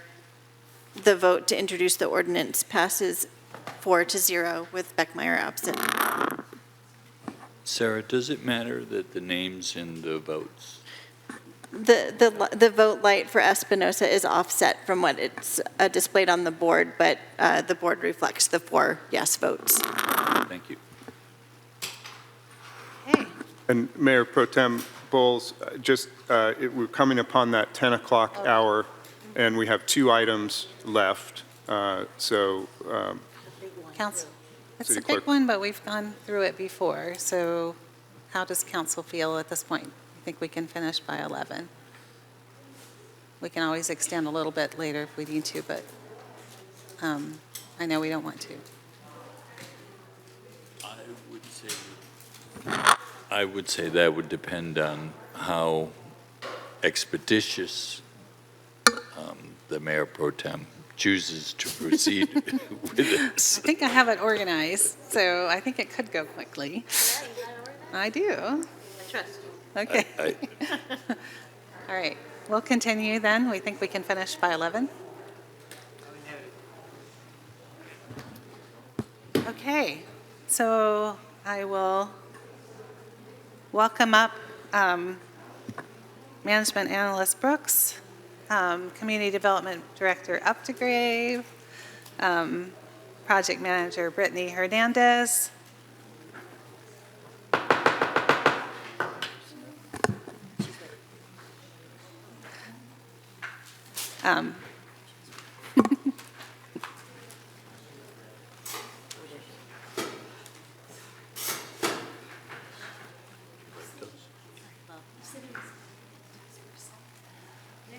oh,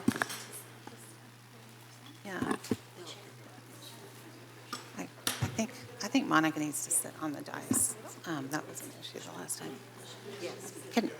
Can we have the chair of the committee, Monica Mager, also sit on the?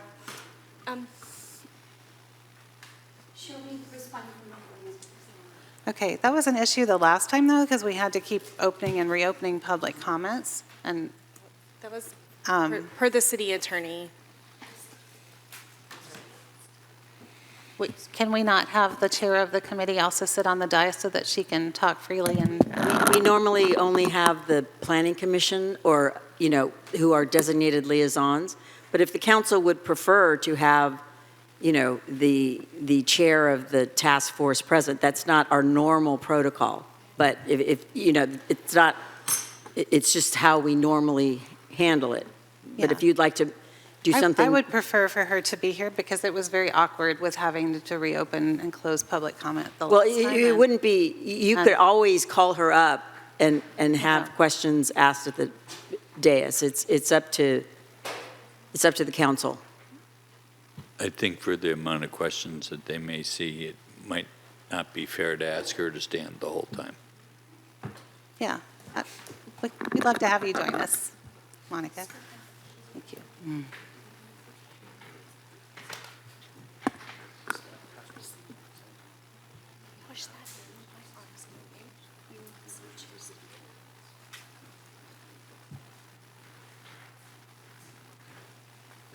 Mayor Pro Tem Bowles, yeah, we'll sort it out there and try to manage the microphones. One difference between this hearing and the previous one was the task force was presenting the plan back to the council, and this is just the minor amendments that have occurred that are brought back, which is normally just the staff presentation to council. Okay.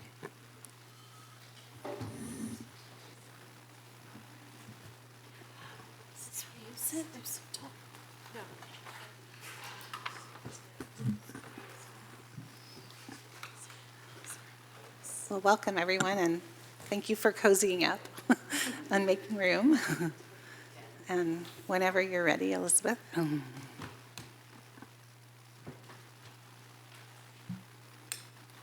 Good evening, council members, Mayor Pro Tem, and council members. This is Elizabeth Brooks, your management analyst in the Community Development Department. Tonight, we are presenting the Climate Action and Resilience Plan for your final consideration and adoption.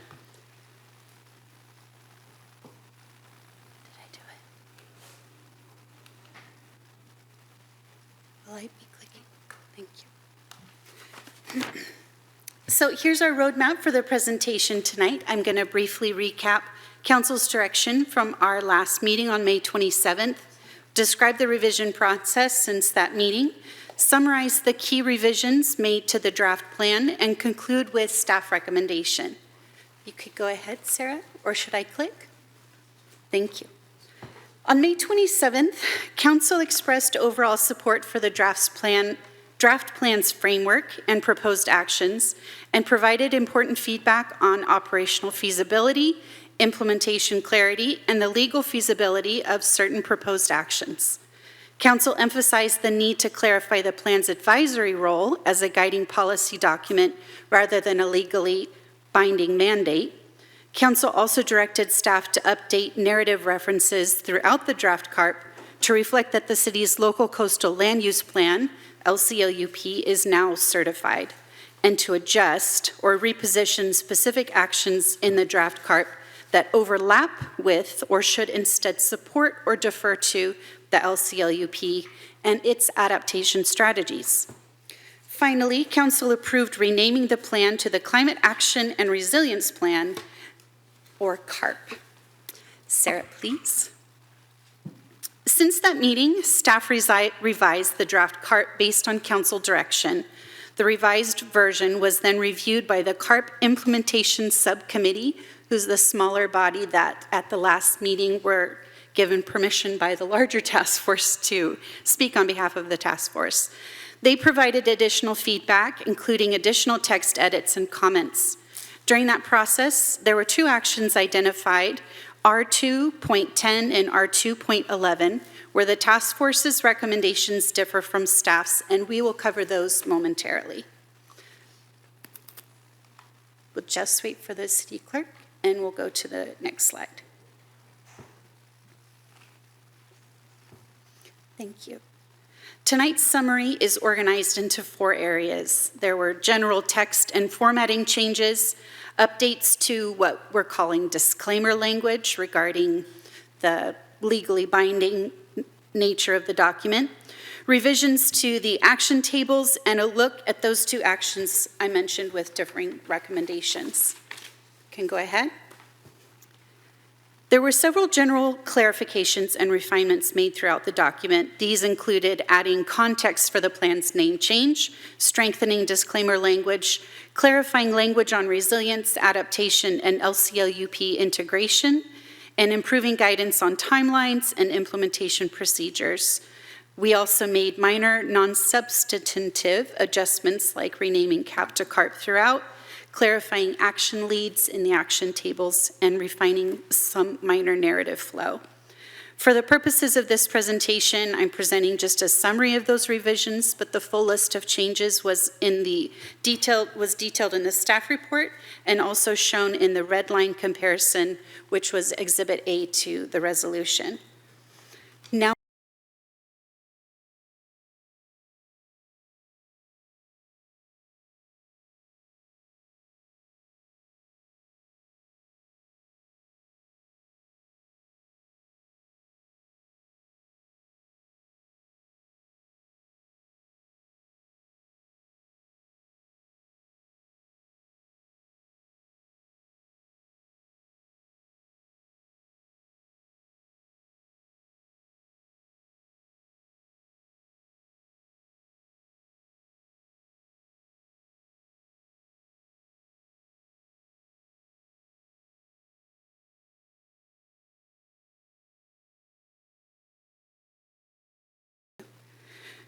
revisions were made to actions across all 5 focus areas. In total, there were 20 proposed actions revised. Changes included adjusted timelines, clarified implementation steps, updated key performance indicators, refinements to descriptive language, and in some cases, modifying directive terms such as shifting from adopt to consider adopting to address feasibility concerns. Again, this is a summary of those changes presented here on the slide, and the full list of the revisions is in the staff report as well as the red line version. Okay, go ahead. Thank you, Sarah. As noted earlier, there are 2 actions where the task force and staff recommendations diverged. The task force recommends retaining the original directive language for R210 and R211, while staff recommends softening these to consider adoption to allow for further feasibility and legal review. These are presented here for your consideration.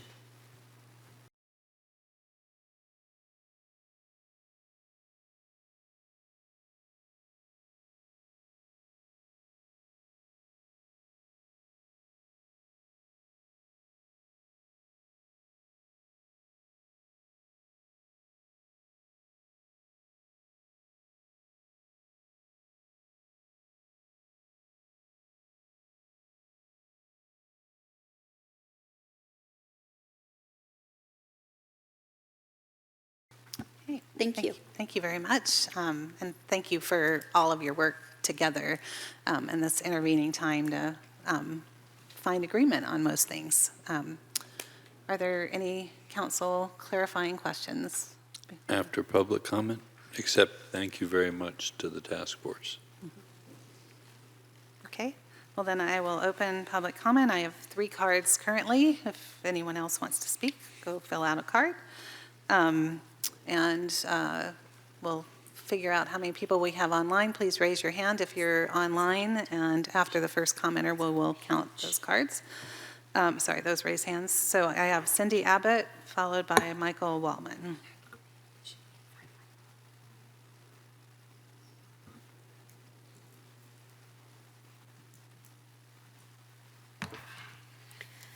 Hello again, Cindy Abbott, West Sharp Park. Another milestone for you all. What a big night, and for staff and the community as well. Thank you for having the chair of this task force here at the table. I think it's important to show that respect. This is a really important plan. I've heard some of you state this is the most important thing that you've been working on or that we can do going forward. And it is a really good plan, thanks to all of the work by the task force and the staff members that were involved in putting this together. But it seems to have been weakened, including the name. Somehow we went from adapting, which is what I think we're all trying to be doing to prevent things from happening, to being able to respond afterwards. You know, I've stated here before and other times the definition of adaptation. It's the ability to prepare, prevent, and respond. Prepare, prevent, and respond. Isn't that what a climate action plan should be doing? Resilience is what happens when you have to recover. And so somehow we turned from something that's in a name that every other city uses to already kind of diminishing the role of preparing, preventing, and responding. And some of the other recommendations also have already weakened the plan. Words like implement have turned to analyze. Adopt has turned to analyze. Adopt has also been changed to consider. Establish has been changed to consider. So I just want you to think about that. Don't we want to be preparing, preventing, and responding, not figuring out how to respond afterwards because we didn't do enough? So, and then there's the fact of, you know, maybe it's because you need to decide what it's going to be, but talking about a council-appointed implementation body, I hope you are looking at the hard, critical work that this community did through the task force and form, at minimum, a committee to implement this important plan. It's a thing that we need to do for the world, and Pacifica's little part of it needs to happen, just like everybody else. So make it a committee or a commission. Thank you. Thank you, Cindy. So Michael Wallman, followed by Nancy Tierney, and that's the last card Hi, Michael Wallman. I'm hoping that this will allow me to rescind the prior request for commenting on numbers 3 and 6 earlier, because I think these all tie together in the end anyways. So I'd like to just mention that given that we do have a local emergency here in West Sharp Park, of which I live, and my concern about how do we deal with the concerns with the seawall and the pier, as well as the fact that we need to determine how do we handle the increased demand for sewer, power, water, and traffic as we increase housing in Pacifica. To make it clear, I'm what I would consider a YIMBY. I do want more housing. I am a renter who aspires to buy in Pacifica. And we do see that, for example, there's been the proposal for 1,000 units to be built to the quarry. And due to state changes with permitting and reviewing process, it seems highly likely that that will occur. So I guess my question then becomes, how do we fund this as a city and as taxpayers of this city? And I guess my follow-on piece to that would be specific to the seawall and the pier and the development of increased ability to handle all this sewer, power, water, and traffic that will come along with all this new housing, 1,000+ units. How does Pacifica intend to fund this?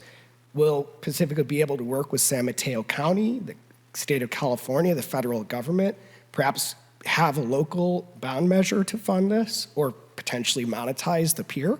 I think these are the kind of questions people really need to ask. We just decided to decrease the city's budget by not allowing people to use their ADUs or their main home to create more rent income so that they can stay in their house after they buy it. Again, as a renter aspiring to buy, the only way I can possibly consider buying a house here, which is going to be over $1 million for a 3-bedroom, 2-bath, would be to add an ADU to my property to increase the value of it and get more utility out of it. I'm sorry, I think you're off topic a little bit from the climate action plan. Well, this is, I think, tied to the fact that if we don't think about how to deal with this increased housing and all this increased need to deal with all the follow-on things that come with this, how are we not being resilient in our planning? How are we preparing for probable impacts? And again, I live here in this area. I want to stay living here in this area, but if the seawall breaks and floods the whole area out, that's really going to do a lot of damage to any property I might acquire. Thank you. Thank you. Nancy? Mm-hmm. And then Sue Degree is my new last card. Yes, thank you. As a member of the task force that worked on the updated climate action plan, which now is referred to as the Climate Action Resilience Plan, I want to endorse the work of our group and urge the council to approve the 2025 plan. Over the last 22 months, we engaged in extensive research with city planning staff, San Mateo County Department of Sustainability, notably the RICAPS program, relevant state and local agencies, several planning consultants, and our very own community. We discussed at length possible actions and targets, including how aggressive greenhouse gas emissions reductions should be. Similarly, we assessed how we could lower vehicle miles traveled, recognizing the limited transportation options and the limits of city control. The final version of the plan incorporates some tweaks. You heard Elizabeth say, and then Cindy referenced, in the implementation section, we recommended the creation of an environmental commission, which was a deliberate choice. I prefer that term over council-appointed implementation body, but support the essence of the charge and the description of responsibilities. I appreciate council's prioritization of an updated cap in goal-setting exercises. More than ever, we need a timely climate action plan in concert with the general plan and the local coastal land use plan to guide our city in stewardship of our special and vulnerable lands. We are both proud of and pleased to have developed so many partners in the course of preparing this plan, in particular the dedicated city staff and interested community members. I think its successful implementation relies on the strength of these partnerships. Thank you. Thank you, Nancy. Sue Degree and then Kimberly Finale. Thank you. Yes, I didn't think I would have to speak tonight on this, but it's been 22 strong months of very hard labor and then definitely public involvement. But actually, it even started before that, years and years ago, which also was a lot of work. But it was beautiful to see the last 22 months. And so I agree with Cindy and Nancy. I think you really need to be strong. For the main reason is that nature is speaking itself. And if we haven't figured out about floods and erosion and fire and et cetera, and the earthquake looming, I think we need a strong, because talking about funding, if we're not ready, we will be needing funding. We're going to be in a bad way. I mean, nature is speaking in ways that nature has not spoken in years. I think we need to take a good look, and we're in competition with every other community. We're in this Bay Area and in the whole United States. We're looking at tough times. So I'm really proud of what the community and the commission did. Whatever you can do to really make it strong and stick, really appreciate it. Thank you, Sue. And then Kimberly Finale. Good evening, council members, Pro Tem Bowles, Pro Tem Mayor Bowles. Thank you. I hadn't planned on speaking on this agenda item this evening, but seeing as it is likely our last time approaching the council on our work, I thought I would take the opportunity to introduce myself as Kimberly Finale, not only a resident, but also a task force member, speaking as both this evening. So I just want to piggyback off of Cindy, Nancy, and Sue's comments, and I guess I'll just begin by saying I frankly was a little disappointed with council's instruction to tone down our work and the report that we've put together over the past 22 months, changing words from shall to consider, and just really watering it down. And also, the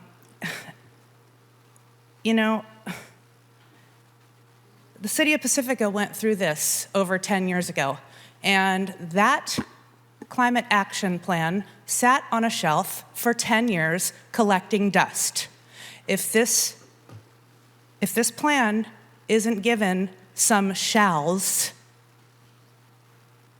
and frankly, let's just do it. Let's do it. Let's not consider it. Let's not let this plan sit on a shelf for another 10 years. I'm just going to say, recommended implementation, let's not recommend it. Let's do it. Let's implement it. I'm going to go back to having a committee, an implementation committee or commission to take care of business and follow through with this, because I think we all know what's going to happen if that doesn't take place. And please reconsider. I also would like to just put in a last-minute vote here. I also think the original Climate Action and Adaptation Plan is an appropriate name. That is the title of the task force, and that is the way that we operated climate action and adaptation, not climate action and resilience. I was shocked at the last-minute change of the name, and I'm only voicing this now. I realize that, it's down to the wire, and I will be grateful for any plan that is approved this evening, and we will move forward with a smile on our face and be glad that it's done. Folks are tired. I've been a little bit ill, so, folks are ready to move on to the next step. But please, put some teeth back in it. Put some teeth back in it. Let's not let it go sit on a shelf. Let's get an implementation commission or committee working on this now. Thank you. Thank you, Kimberly. And Emily, I'm sorry, I don't remember asking if there were hands. There are no hands. Okay. With that, I'll close public comment.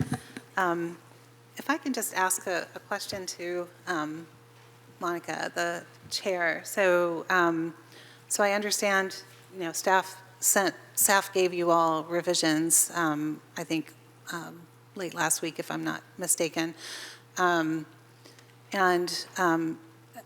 But it was not the whole task force that reviewed those revisions, right? It was a subset. Correct, yes. Yes and no. So we have been working with the implementation subcommittee at the direction of the entire task force. We did give the entire task force an opportunity to review. I think Kim kind of alluded to it a little bit in her comments. I think a lot of task force members have somewhat stepped back from involvement, so even though we gave them that opportunity, it was largely the implementation subcommittee that was reviewing those red lines and providing the input. Okay, thank you. So everyone had an opportunity anyway. I just want to make sure of that. And then I may be misremembering council direction, so maybe you all can help me a little bit. I know I remember Councilmember Wright expressing concerns about the shalls and, what we're putting on staff, and we did talk about having a caveat at the beginning, which is actually where I thought I wanted to start our conversation. I guess I didn't remember that we were changing the language in all the different policies also. Maybe you all can remind me, or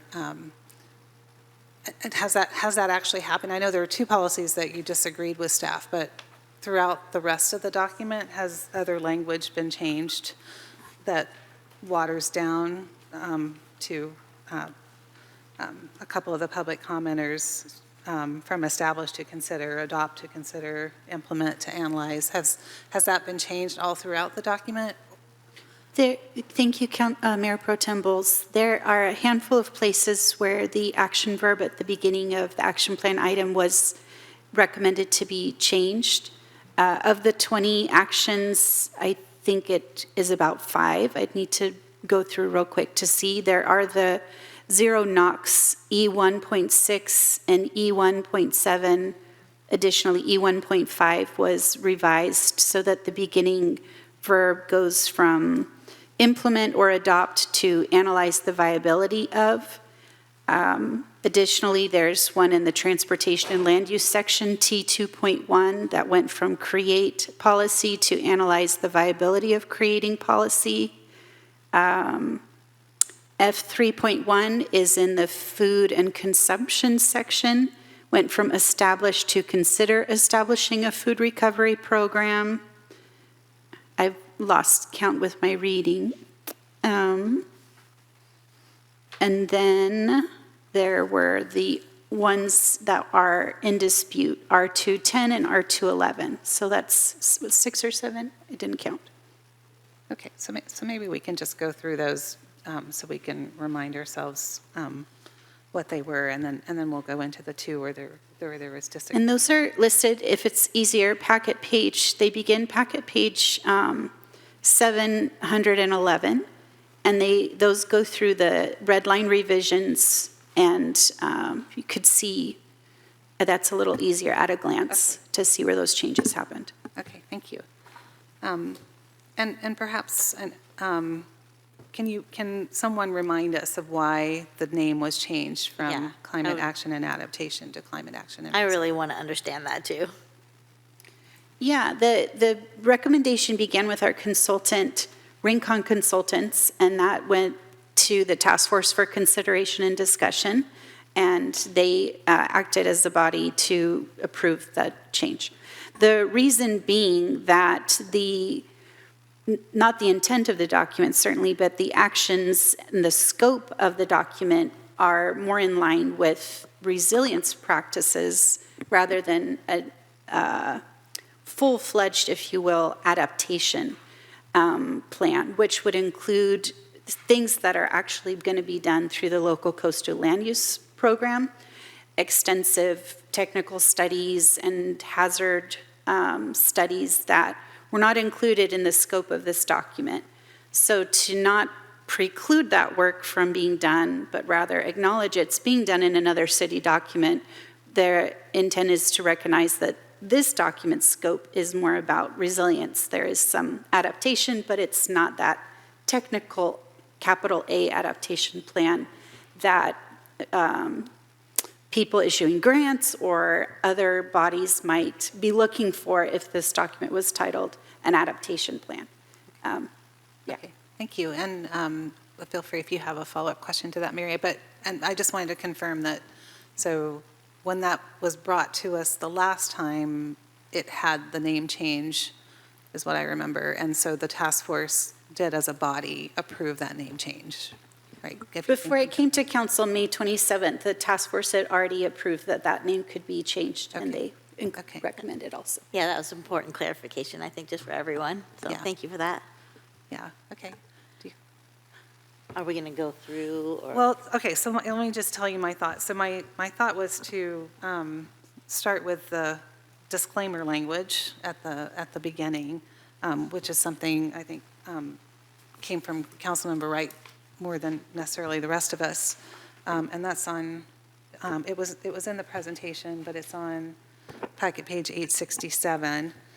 And then I thought we could go through the areas of language change, and in particular the two where there was still some areas of disagreement between staff and the task force implementation team.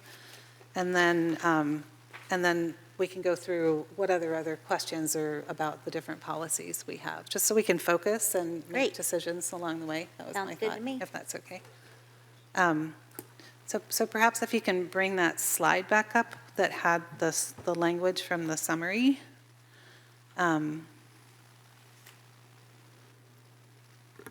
This slide 7, Sarah, thank you.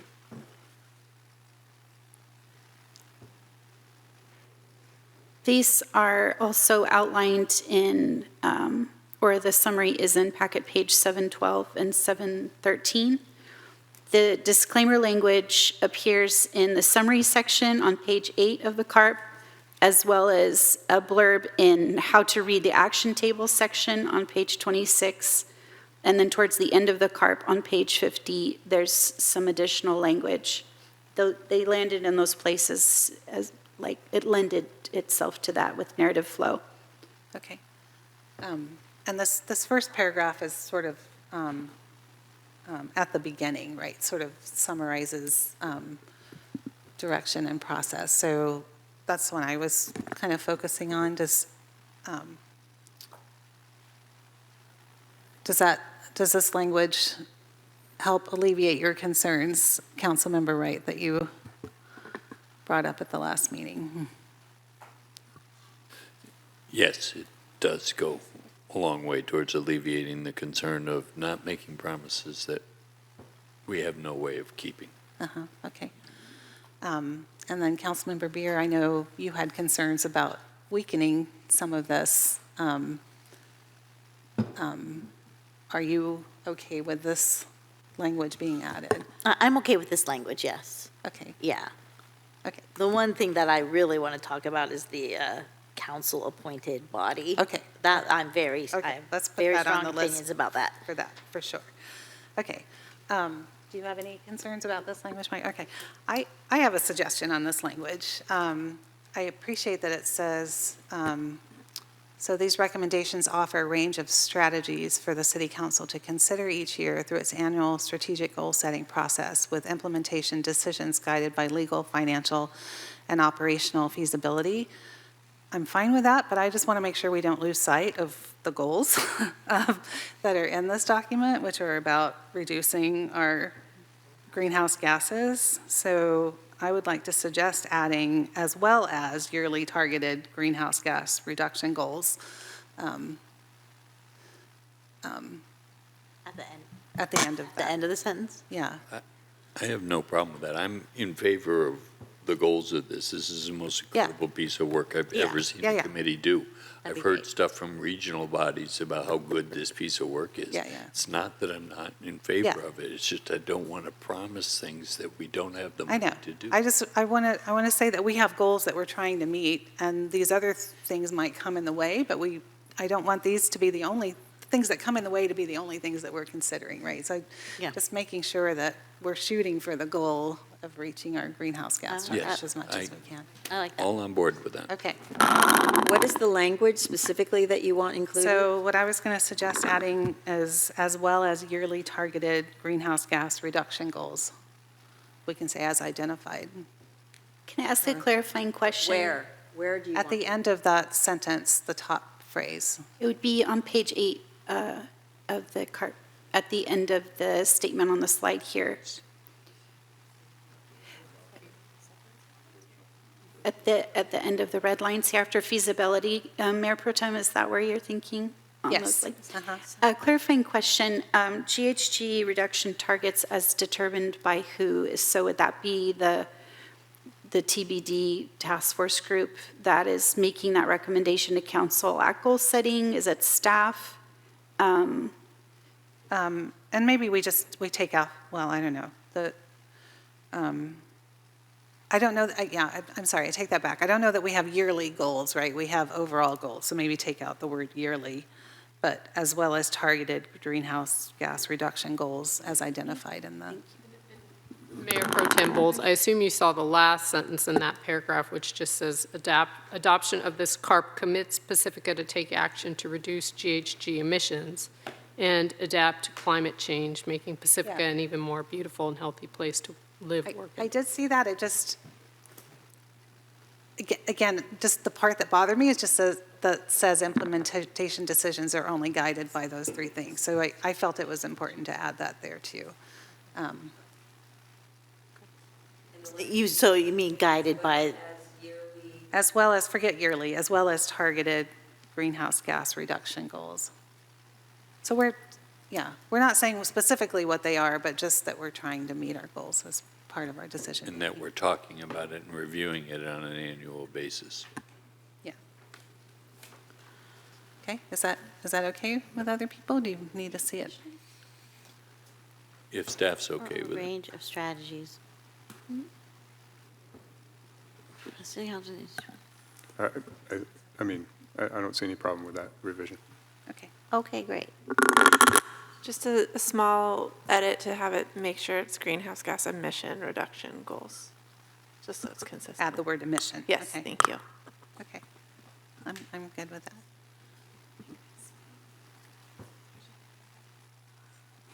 Okay. Okay, so we have clear direction on that. Okay, and then if we could go to the policy numbers, I think you'd mentioned packet page 711, is that where the Chart. Action table revisions. and then we can hit the R210 and the R11 on here.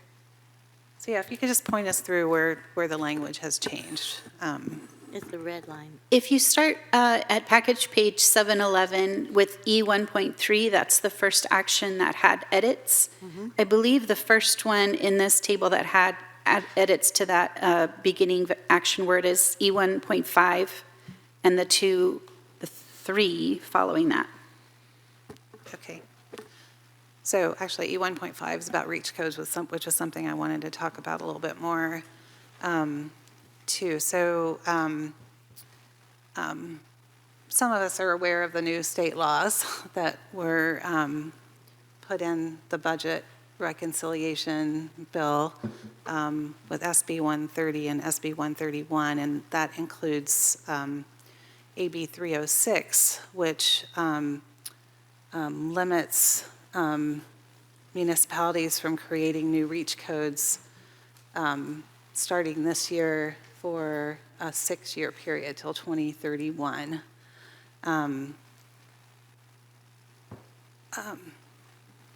This is I was just at a climate and energy conference with a few other people, and this was like the main talk of the conference. Everybody was completely shocked that this was done and snuck in that way because it completely contradicts the goals of the state for greenhouse gas reduction and climate goals too. My understanding is that it came from a place with Speaker Rivas of thinking about the fire areas in LA and wanting to avoid additional burdens placed on rebuilding new housing in those areas. This topic has come up at Peninsula Clean Energy over a few meetings. We've been following the law, and they had written a letter to oppose unless amended that I was actually hoping to bring to us today until it was put in this way. So I understand why the language has changed, because the law now makes it difficult. But City Attorney and perhaps Planning Director Updegrave, can you talk a little bit about how this new law might limit our reach codes and, you know, what is available to us moving forward now? Yes, thank you, Mayor Pro Tem Bowles. As you mentioned, AB 306 does prohibit amending, adding, or repealing residential building code standards, including green building code requirements, applicable to residential units between October 1st, 2025 and June 1st, 2031, unless changes to the code may meet certain exceptions and findings. There are exceptions, though, that include changes related to public health and safety, emergency, fire safety, or changes necessary to align with the general plan approved on or before June 10th, 2025. So there are exceptions that the city could avail itself of if certain facts apply. And so Councilmember Wright and I had a meeting with Peninsula Clean Energy trying to understand the laws, and you know, until we actually have a draft ordinance, the city attorney can't necessarily opine, but their feeling was that we do have some possibility to, because of general plan alignment and because of our cap, which our general plan calls for it to be updated, there's some potential ways of moving forward with some reach codes. But it's just very troubling what. Extremely disturbing. Right. I feel stabbed in the back, Yeah. just to be blunt. Right. And so we know some other cities are trying to get some new reach codes in before the October 1st deadline. With staffs of 50. Yeah. And they're having a hard time. Right, right. Anyway, that's where I just wanted to say that for the record. I'm going to be meeting with our elected representatives locally to try to understand how this happened and whether we might be able to change the laws. But it's just really disturbing, the conflicting nature of what we're being told and how it changes day to day. That we're having to look for back doors instead of being able to go through the front door, like we were all lining up getting ready to do. Right. Okay, so with that, I think I'm okay with the analyze the viability. Well, and I think, like, there's reasons for changing the language because it's not, so the plan isn't adopting something, like, council has to adopt it, right? So we would have to consider to adopt it. So I don't know if I agree with analyze the viability, but consider, because it'd have to be a consideration item, right? And so, do you see what I'm trying to say? I mean, I don't know if I'm making sense to you or not, but on the on R2.10, like, it says consider adoption of, because it can't just say adopt. Right. Can it? When it has to be the body that adopts it, correct? Yeah. I mean, I don't know, I might be seeing it wrong. Yeah, no, that's true. I mean, I don't think there's anything in here that the task force would necessarily do on their own without us coming for adoption. Well, certainly if there's I mean, this is an ordinance is one example, but. Yeah, I was just maybe trying that's a clarification. to understand the change in the language and to make sense of it. That's how I made sense of it. If I may, Mayor Pro Tem Bowles, I think the language for E1 5 through 7 was analyze the viability of implementation or analyze the viability of adopting, because there are considerations that the council needs to make and findings that the council needs to make in order to adopt. So it is really trying to think about whether the findings could be made. Yes, and just to elaborate that on a little bit more, there are findings that staff and legal will need to go through to determine whether or not those findings can't be made in order for the council to consider adoption. That is all what will happen. That is why the language analyze the viability is there. That's why it's necessary.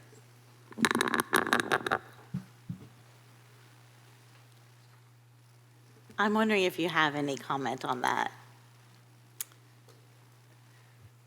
I mean, we're generally in alignment that I think it's just difficult because, as Mayor Pro Tem Bowles mentioned, this AB 306 was very sudden and unexpected. And and just going back to kind of this whole concept of softening the language, I mean, I think the hope is that this is the minimum, right? The minimum is at least to analyze the viability of, and then ideally, if there is a path forward, we're then able, this isn't restricting us from taking those next steps in that path forward, but it just feels premature to put that in right now, given kind of the newness and shifting nature of this legislation. Okay, thank you. The other suggestion that was made for E1.5 and E1.6, and this was from Blake of Peninsula Clean Energy, again, in light of looking at AB 306 and making sure we have language in here that gives us more options for things that we can pursue, the zero NOx being a REACH code 2. So he suggested, and I ran it by the city attorney earlier today, to say adopt green building standards which reduce methane use in new and existing construction by 2028. So I think that's, maybe city attorney can help me a little bit, but the zero NOx is very specific, like zero nitrous oxide, right? Which, like those findings might be harder to do within our existing language that we have. But reducing methane use is a little bit broader, right? And that could open up more doors and possibilities. That's what I was understanding. Yeah, so the zero NOx is one very specific type of REACH code. I think the language that Mayor Pro Tem Bowles referred to is a broader approach that could be considered. So would you recommend more than just zero NOx? Right. So would you recommend putting this in instead of the zero NOx or in addition to? Instead.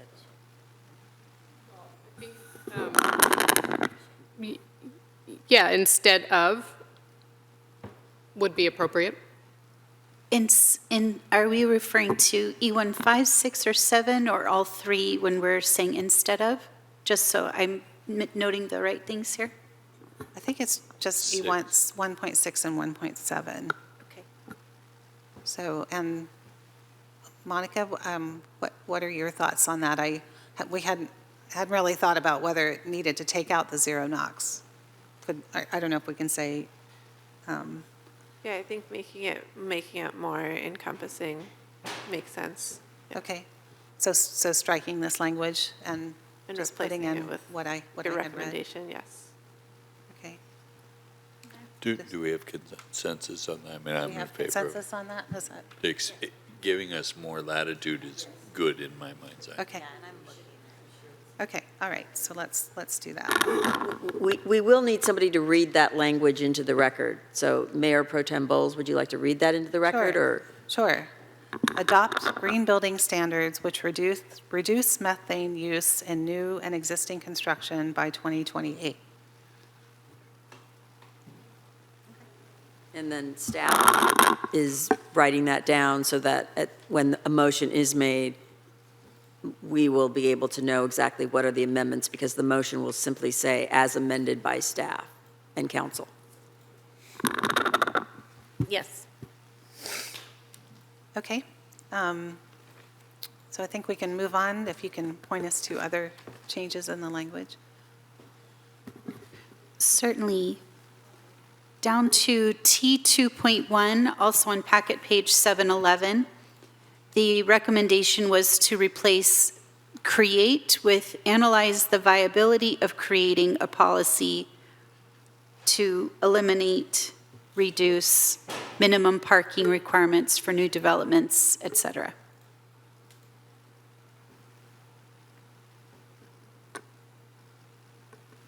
Okay, and the task force didn't object to that language change? No, and my understanding was that this was from a comment from council around kind of concerns with the original language.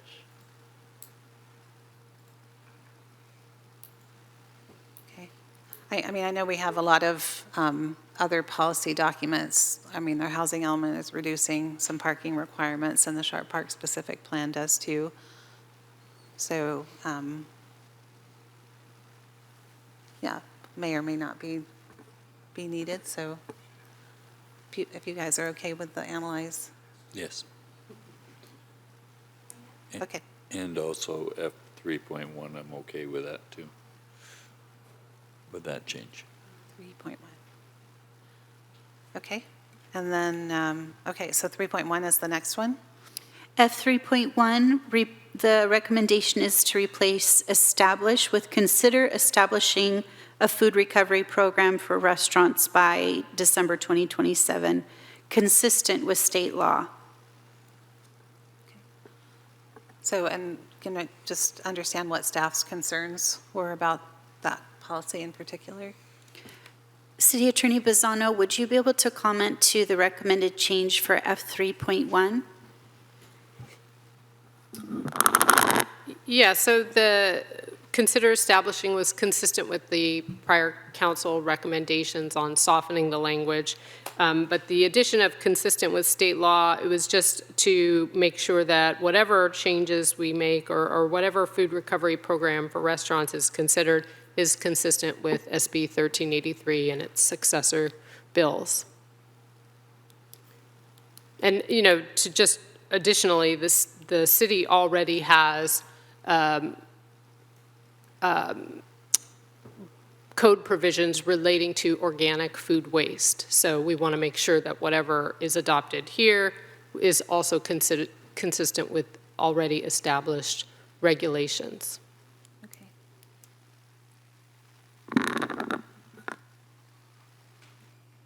Any of you have issues with consider versus establish for this one?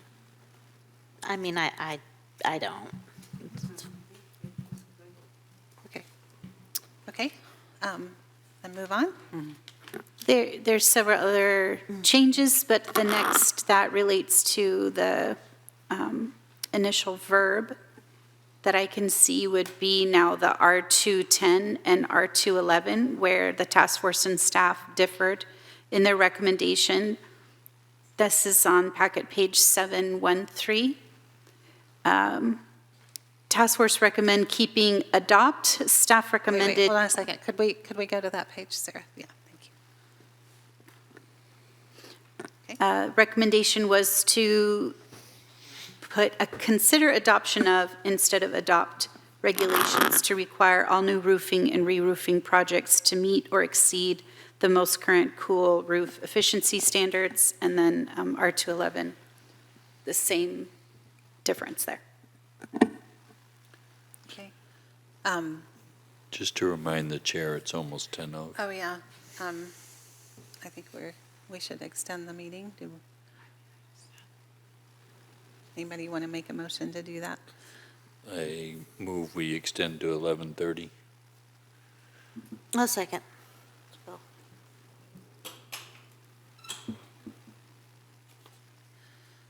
Okay. I'll just make a comment Sorry, on the, for the motion to extend the meeting to 11:30 made by Councilmember Wright, seconded by Councilmember Beer, passes unanimously. sorry, I jumped ahead. Personally, I'm okay with the roofing changing to consider adoption. The cool roofing is in the Title 24 as an option for meeting your energy regulations anyway. And I think it's about having roofs that are reflective, so you're not absorbing a lot of heat, but it's not so much of an issue in our cooler climate.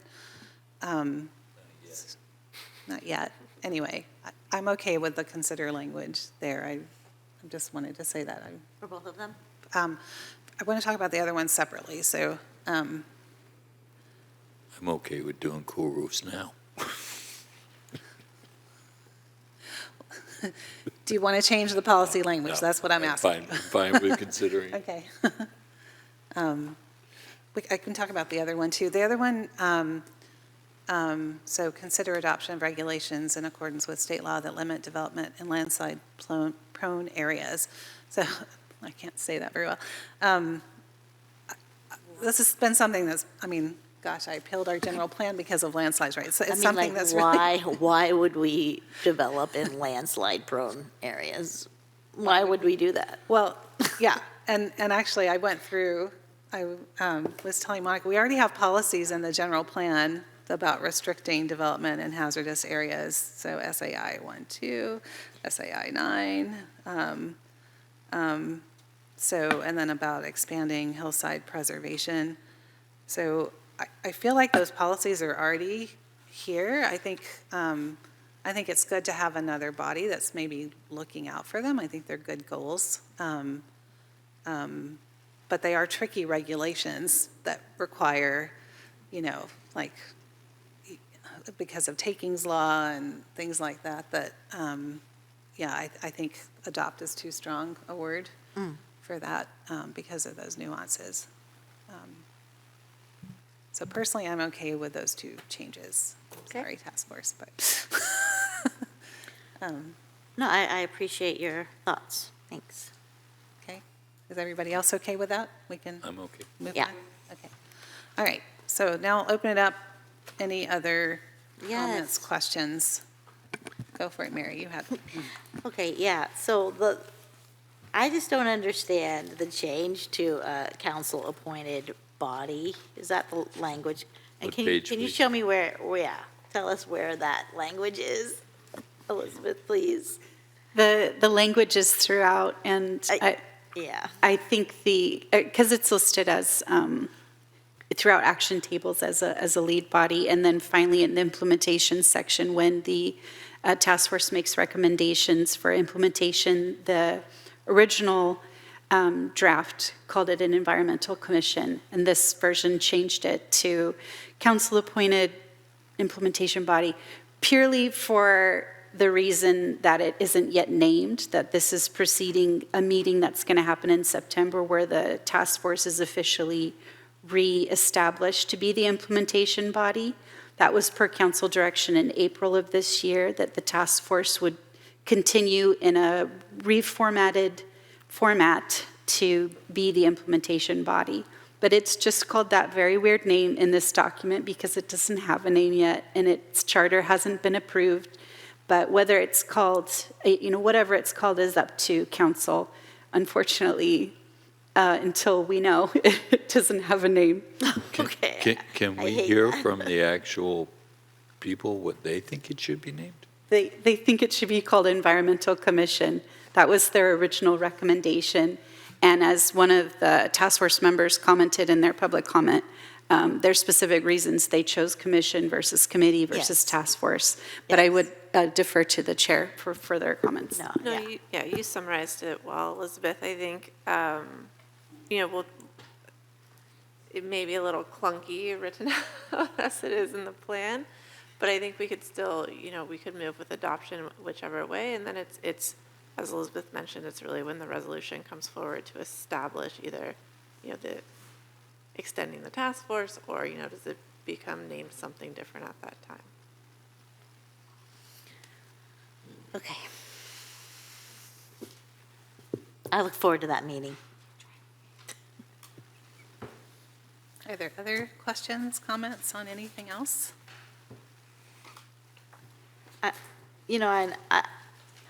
I feel bad that people think we're like softening it. This is a beautiful document. It's really important work that the task force did, really, really important work. And so thank you so much. And we need to make sure that it doesn't sit on a shelf, because it can't. And so the language that's going to allow some council to consider to adopt things, that I think that's strong language, because that's what's going to have to happen. And so I don't feel like this has softened things up so much that it's not going to get done. And I'm just so grateful. That's all. I'm just so grateful for the work you all did. And I really look forward to what's coming next and to our next meeting to name that commission. But yeah, I really am just super grateful. No, same. And I don't know. I'm going to be watching to make sure we're implementing things. I mean, that's my goal, right? We have our responsibility to our city that's already experiencing the devastating effects of climate change, and we can make a difference And to our children. and for our children, right? For the whole planet, right? Everything we do. Actually, one of the interesting things they said at the Climate and Energy Conference, in terms of data, is, with different cities doing these plans and actually our building codes being stronger, we actually have not increased our electric demand overall as a state for a really long time. And that's a huge accomplishment. Now, AI is going to throw all that out the window. We're going to have to figure that out. But these are the things that make a difference. And it's affecting things directly, but it also means the state doesn't have to spend more on, providing more infrastructure and so forth that is costly, or more gas plants to, serve us. So every bit helps. So thank you all so much for all this hard work. Yeah, and look forward to having you come back. With that, who would like to make a motion? I'll make a motion. Do I have to add added language? And I think staff would need to add the amendments. Okay. If you could actually read them into the record right now, that would be great. And then council could make a motion, amendments as directed by staff. Sure. Thank you, City Attorney Kenyon. The amendments were on page 8 of the CARP to add as well as GHG emission reduction goals to the end of the sentence. Targeted, sorry. GHG. Sorry, yes, add targeted, as well as targeted GHG emission reduction goals. And replacing zero NOx in E1.6 and E1.7. So it'd be adopt green building standards to reduce methane use in new buildings by 2028. They didn't, I didn't hear the council talk about new and existing buildings, so if we could get clarification if that was. About which one? Oh, I thought the language was for both. Can you say that again? Which one? Adopt green building standards to reduce methane use in new and existing buildings. On what packet page and what is the provision that you're referring to? That will be amended? 711. So E1.6 and E1.7. I don't remember your packet pages. And I'll reread it. Adopt green building standards which reduce methane use in new and existing construction by 2028.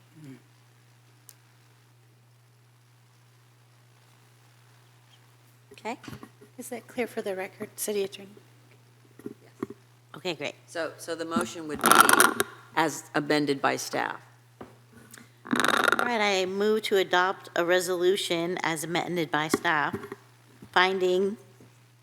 adopt a resolution finding adoption of the Climate Action and Resiliency Plan categorically exempt from the California Environmental Quality Act pursuant to CEQA Guidelines Section 15306 and 15308, and approving the CARP and all appendices as directed by staff.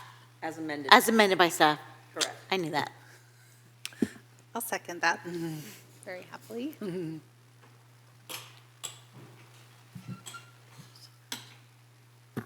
And with the motion made by Councilmember Beer as amended by staff and seconded by Mayor Pro Tem Bowles, the vote passes unanimously with Beckmeyer absent. Good work, Thank you all yay. so much for all your hard work. Elizabeth, you're so good at your job. Okay, we have one more item. We're going to be quick. Item 13.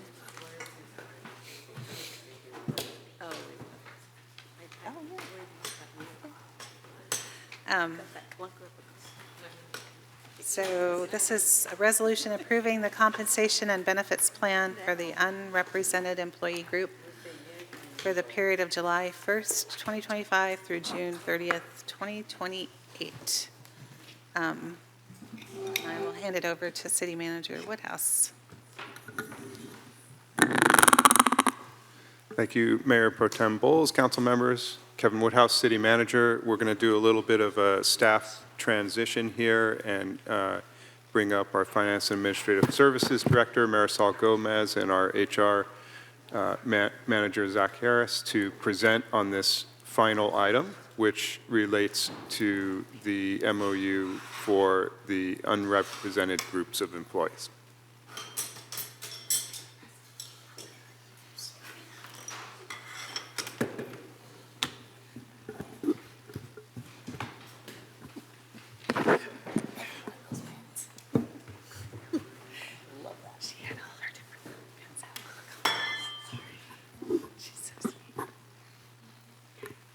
Good evening, Council.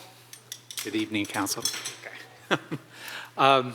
So I'm doing a verbal summary of what staff is suggesting to implement on a 3-year update to our now expiring unrepresented compensation and benefits plan. Our unrepresented staff is broken up into 3 groups: unrepresented executive team, unrepresented management, and unrepresented confidential staff. Staff is recommending to use this very similar framework to what has been offered to our bargaining unit members, and I'll just highlight that very quickly for you all. For years 1 and 2, it is recommended for staff that are 25% below market to get a 6% increase, and then for every 5% descending, that increase also decreases by 1. So those between 20 and 25% of market will get, it's being suggested to get 5%, and so on, 15 and 20, 4, 10 and 15, 3, and then 5 and 10, 2. And then those that are considered at market, this is where it differentiates a bit. We are suggesting to give a total of a 1.5% COLA to those at market.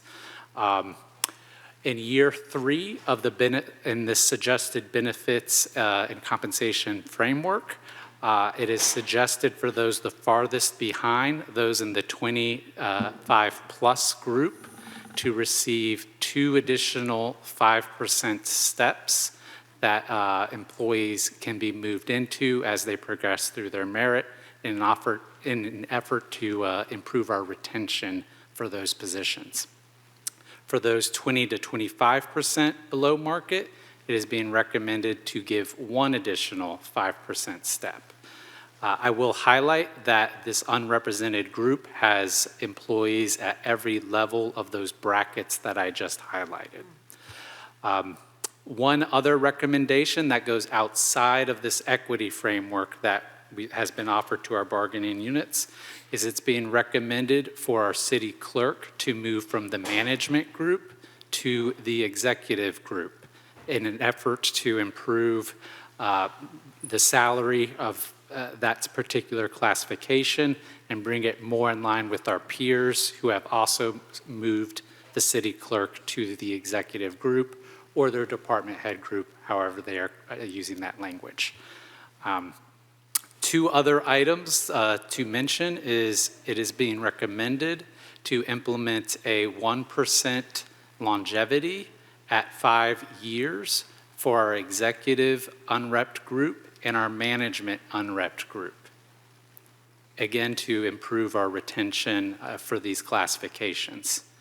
And one other item is to continue our deferred comp, which right now is at a 2% match, and add an additional 1% match to the deferred comp, totaling at a 3% match. And that highlights the entire package right there. I'll add one other piece. In year 3, for those classifications that are not getting a step, it has been recommended to give a 3% COLA. Those that are getting a step, to get a 2% COLA. And I'll open up for questions. Are there any questions from council? Yeah, I didn't hear you mention anything about any kind of recruiting benefit as a result of these recommended changes. Great point.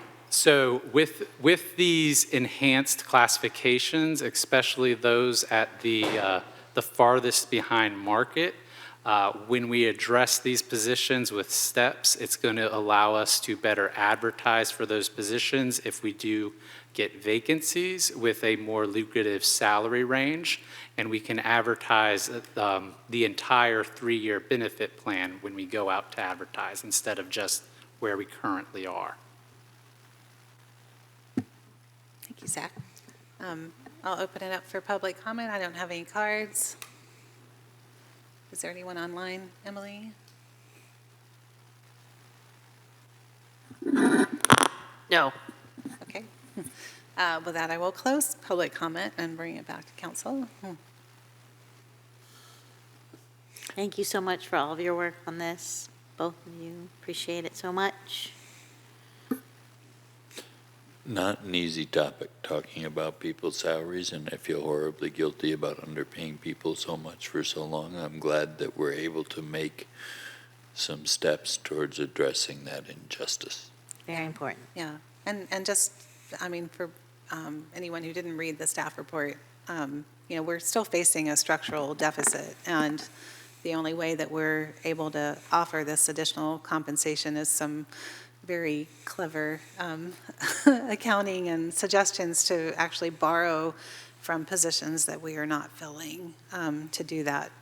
But it's really essential that we keep the staff we have and start to be able to recruit because we are just paying less than other cities. So it's hard to recruit and it's hard to keep staff. So we have to make those investments and then find some other ways to bring some revenue to the city. So this is sustainable moving forward. But yeah, thank you for all your work to make this happen. Really appreciate it. Yeah, we have to take care of folks so they'll stay. Right. Yeah, and the city would not survive if we didn't have our staff. No.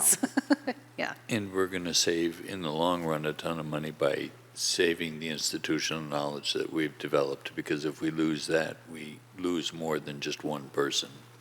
We've just experienced that, right? So, yeah. Okay. Any other questions or comments? All right. I'll entertain a motion.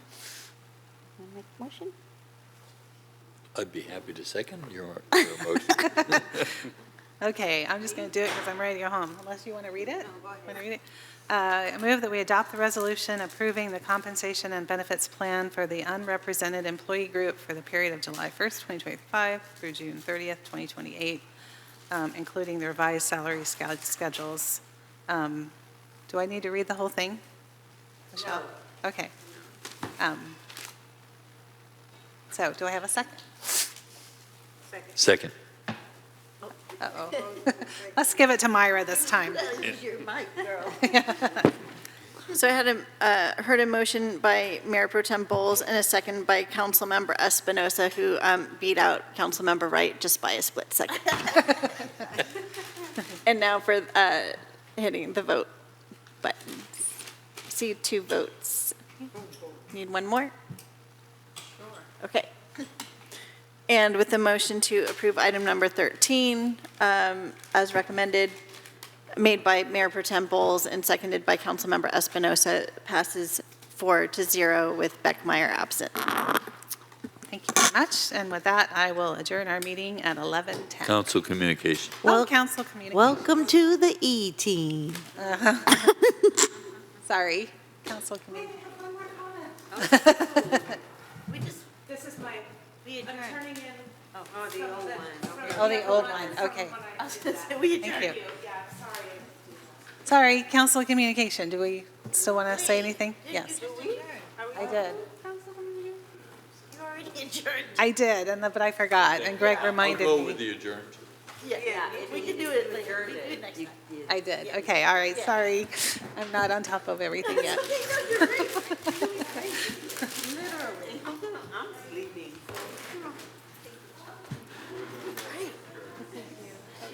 Mary, turn on your lights. We're on car. Turn on my car lights. Oh, man. I had to. We have rules against being mean to fellow council. Come on, Sheedy. She does.